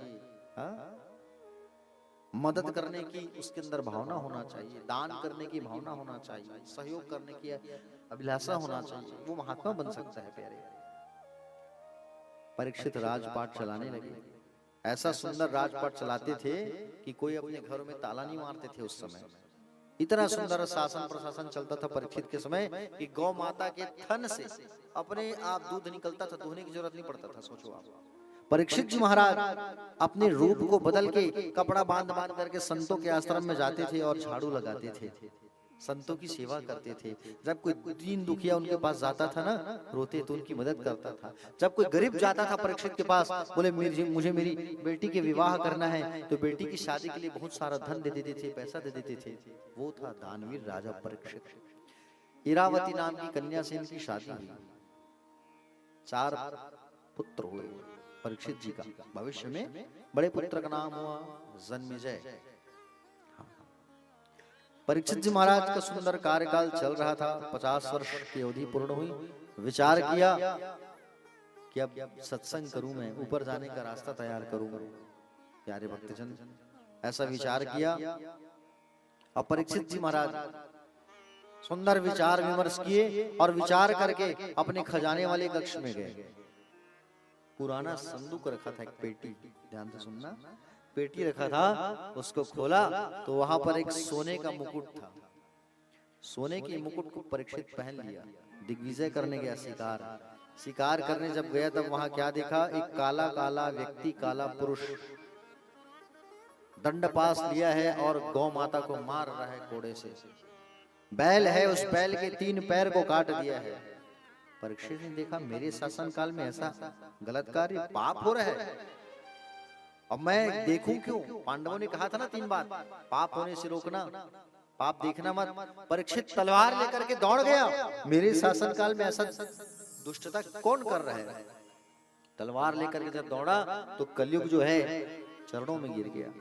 कलयुग चरणों में गिर गया, महाराज मुझे क्षमा कर दो, मैं आपका शत्रु हूं लेकिन आपकी शरण में हूं। दादाजी लोगों ने ये बात कहा था ना, शरण में शत्रु है माफ कर देना। तीसरी बात कलयुग ने कह दिया मैं आपका अतिथि हूं महाराज। द्वापर का अंत हो रहा है, कलयुग का आगमन हो रहा है, मैं कलयुग हूं और मैं कलयुग हूं, मेरी अपराध क्षमा कर दो आप। 3 बात परीक्षित ने लागू किया। बोले कहा तुमने ऐसा पाप क्यों किया? उस गौ माता को तुम क्यों मार रहे हो? और धर्म के 3 पैर क्यों? बोले बैल के 3 पैर क्यों काट दिए हो तुम? ऐसा गंदा काम क्यों कर रहे हो तुम? महाराज मैं तो कलयुग हूं, मैं अपने गुणों को तो दिखाऊंगा ही। वो गौ माता कौन थी पता है? पृथ्वी। वो बैल कौन था? वो धर्म था। वो बैल जो है धर्म था। धर्म के 4 अंग होते हैं, सत्य, तप, दया और दान। सत्य, तप और दया 3 पैर को काट दिया था कलयुग, 1 पैर में वो खड़ा था दान में। परीक्षित ने पुनः उसे जोड़ दिया। कलयुग हाथ जोड़ करके याचना करने लगा, मांगने लगा। बोले महाराज आप राजा हो, मुझे स्थान दो, अतिथि हूं आपका, परीक्षित ने कहा, जाओ, जहां लोग जुआ खेलेंगे वहां तुम्हारा कलयुग स्थान होगा। जुआ, जो लोग हिंसा करेंगे वहां तुम्हारा स्थान होगा, जो लोग शराब पिएंगे वहां तुम्हारा स्थान होगा, मदिरालय, वैश्यालय। बोले महाराज अच्छा जगह दे दो, मेरे युग में भी कुछ संतों का आगमन होगा। तो दिया, जाओ, स्वर्ण में स्थान दिया, सोने में, सोना में तुम्हारा स्थान होगा। कितने लोग सोना पहने हो, नाक में, कान में, हाथ में, गले में, हाथ उठाओ, कितने लोग पहने हो? सब अपने अपने सोना को उतार दे, कलयुग आ जाएगा। घबराओ मत, आपके सोना में नहीं आएगा। कौन से सोना में कहा है परीक्षित जी ने? अधर्म का सोना, पाप का सोना, गलत पैसे से खरीदा गया सोना। आप यहां से गए महादेव घाट, और वहां जब गए तो किसी का सोना पड़ा है, उठा के ले आए, उसमें कलयुग का वास। ईमानदारी के पैसे से खरीदे गए सोने में कलयुग का वास नहीं होगा। राजा परीक्षित ने स्थान दिया पांचवा, कौन सा? सोने में। कलयुग ने देखा कि बोले ये तो खुद ही सोने का मुकुट पहना हुआ है, वो भी अधर्म का, राक्षस का मुकुट था वो, जरासंध का। भीम जो है जरासंध को मार करके पगड़ी को लाके रखे थे, उसी पगड़ी को परीक्षित पहना है। कलयुग ने देखा कि राजा तो खुद ही पहना है सोने का मुकुट, अधर्म का मुकुट, दुष्ट का मुकुट। जाके कलयुग बैठ गया कहां? परीक्षित के सिर में। जंगल में शिकार करने के बाद परीक्षित जी महाराज को प्यास लगा। प्यास जब लगा तो वहां समीक महाराज जी का एक आश्रम था, समीक मुनि।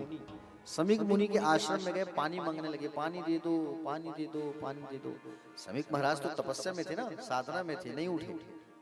परीक्षित ने देखा कि भाई इतना बड़ा महाराज आया हूँ, राजा आया हूँ, पानी मांग रहा हूँ, पानी दे नहीं रहे।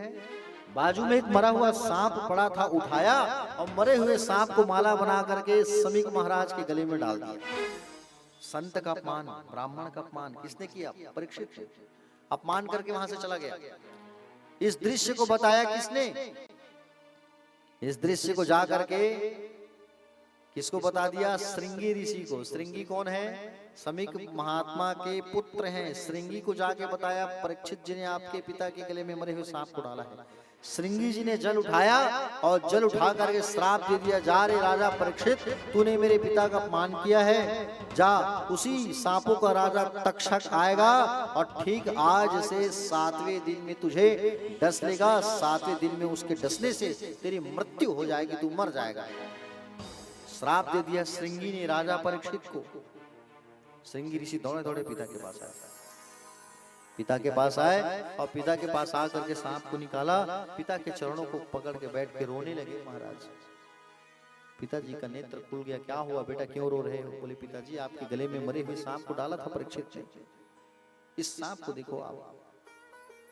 ओहो, मैंने उसे श्राप दे दिया है पिताजी। बोले क्या, कौन सा श्राप? बोले 7वें दिन में मर जाएगा, 7 दिन का साथी है, 7वें दिन में उसकी मृत्यु हो जाएगी। अरे मूर्ख, तुमने क्या काम किया, इतना बड़ा श्राप दे दिया उसे, मृत्यु की श्राप 7वें दिन में। अरे उस राजा को तुमने श्राप दे दिया जो दयालु राजा है, हम सबका शुभचिंतक है, उन्हें पता है कि नहीं? बोले नहीं। गौर भाट जाके बताओ उनको, जाके कि उनकी मृत्यु होने वाली है। दौड़े दौड़े गौर भाट गए। परीक्षित जी महाराज जब महल आए ना, पगड़ी को जब उतारा तो उनको याद हो, स्मृति आ गया कि बोली मैंने अपने हाथ से कुछ गलत काम किया है। उतरे में शिष्य आया, बताया महाराज आपको श्राप मिला है, हमारे गुरु भाई ने आपको श्राप दिया है कि आपकी मृत्यु होने वाली है महाराज, 7 दिन तक जिंदा रहोगे, 7वें दिन में आपकी मृत्यु हो जाएगी महाराज, आप कुछ उपाय कर लेना, यही बताने आया हूँ। इतना कहा कि वो शिष्य चला गया। परीक्षित जी महाराज ने सोचा मरने वाला हूं मैं।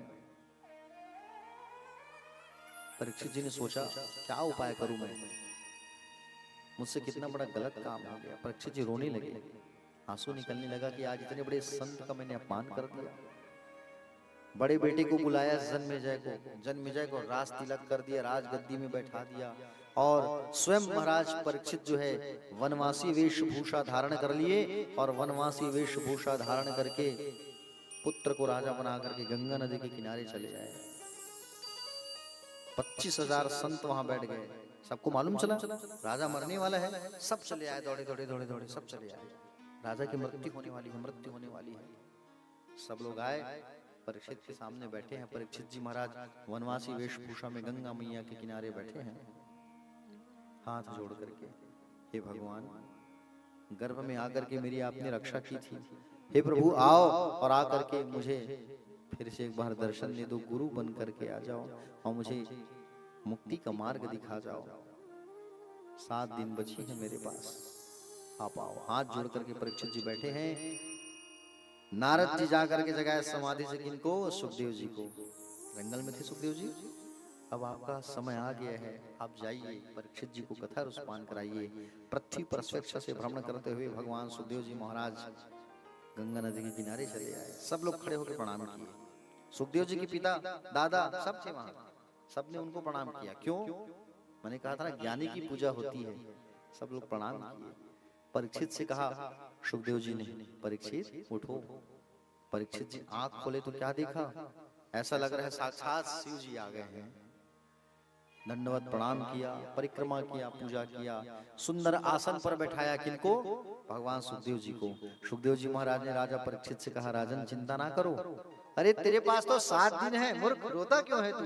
7 दिन में तुम्हारी मुक्ति अवश्य होगी। 7 दिन है तुम्हारे पास। महाराज खटवांग हुआ करते थे, 2 घड़ी बची थी मृत्यु, जाके भगवान के पैरों को पकड़ लिया, मुक्ति हो गई। तुम्हारे पास 7 दिन है, हम तुम्हें सुनाएंगे भागवत की कथा, चिंता ना करो, हम तुम्हें भागवत की कथा रसपान कराएंगे, जिससे तुम्हारी अवश्य सद्गति हो जाएगी।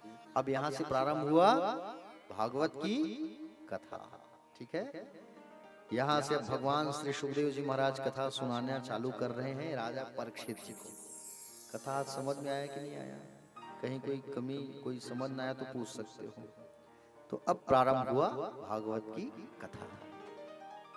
बाकी कथा कल सुनेंगे। अब आज की वाणी को ही विश्राम करते हैं। कल जो है कपिल अवतार की कथा सुनेंगे, दत्तात्रेय जी की कथा सुनेंगे कल, और कल ही सती चरित्र की कथा सुनेंगे, अनुसुईया चरित्र की कथा सुनेंगे। बहुत सारी कथा है कल। और कल ही शिव शंकर भगवान की कथा फिर से सुनेंगे और शिव जी का विवाह भी करेंगे, आनंद उत्सव भी मनाएंगे, ठीक है। तो प्यारे भक्तजन, आज की वाणी को यहीं विश्राम करता हूं मैं। आरती की तैयारी हो? हाँ चलिए, आइए सब मिलकर सुंदर भगवान की आरती करते हैं। अपने अपने स्थान में खड़े हो जाइए। बोले भागवत भगवान की जय। खड़े हो जाइए अपने अपने स्थान में सब लोग जो है।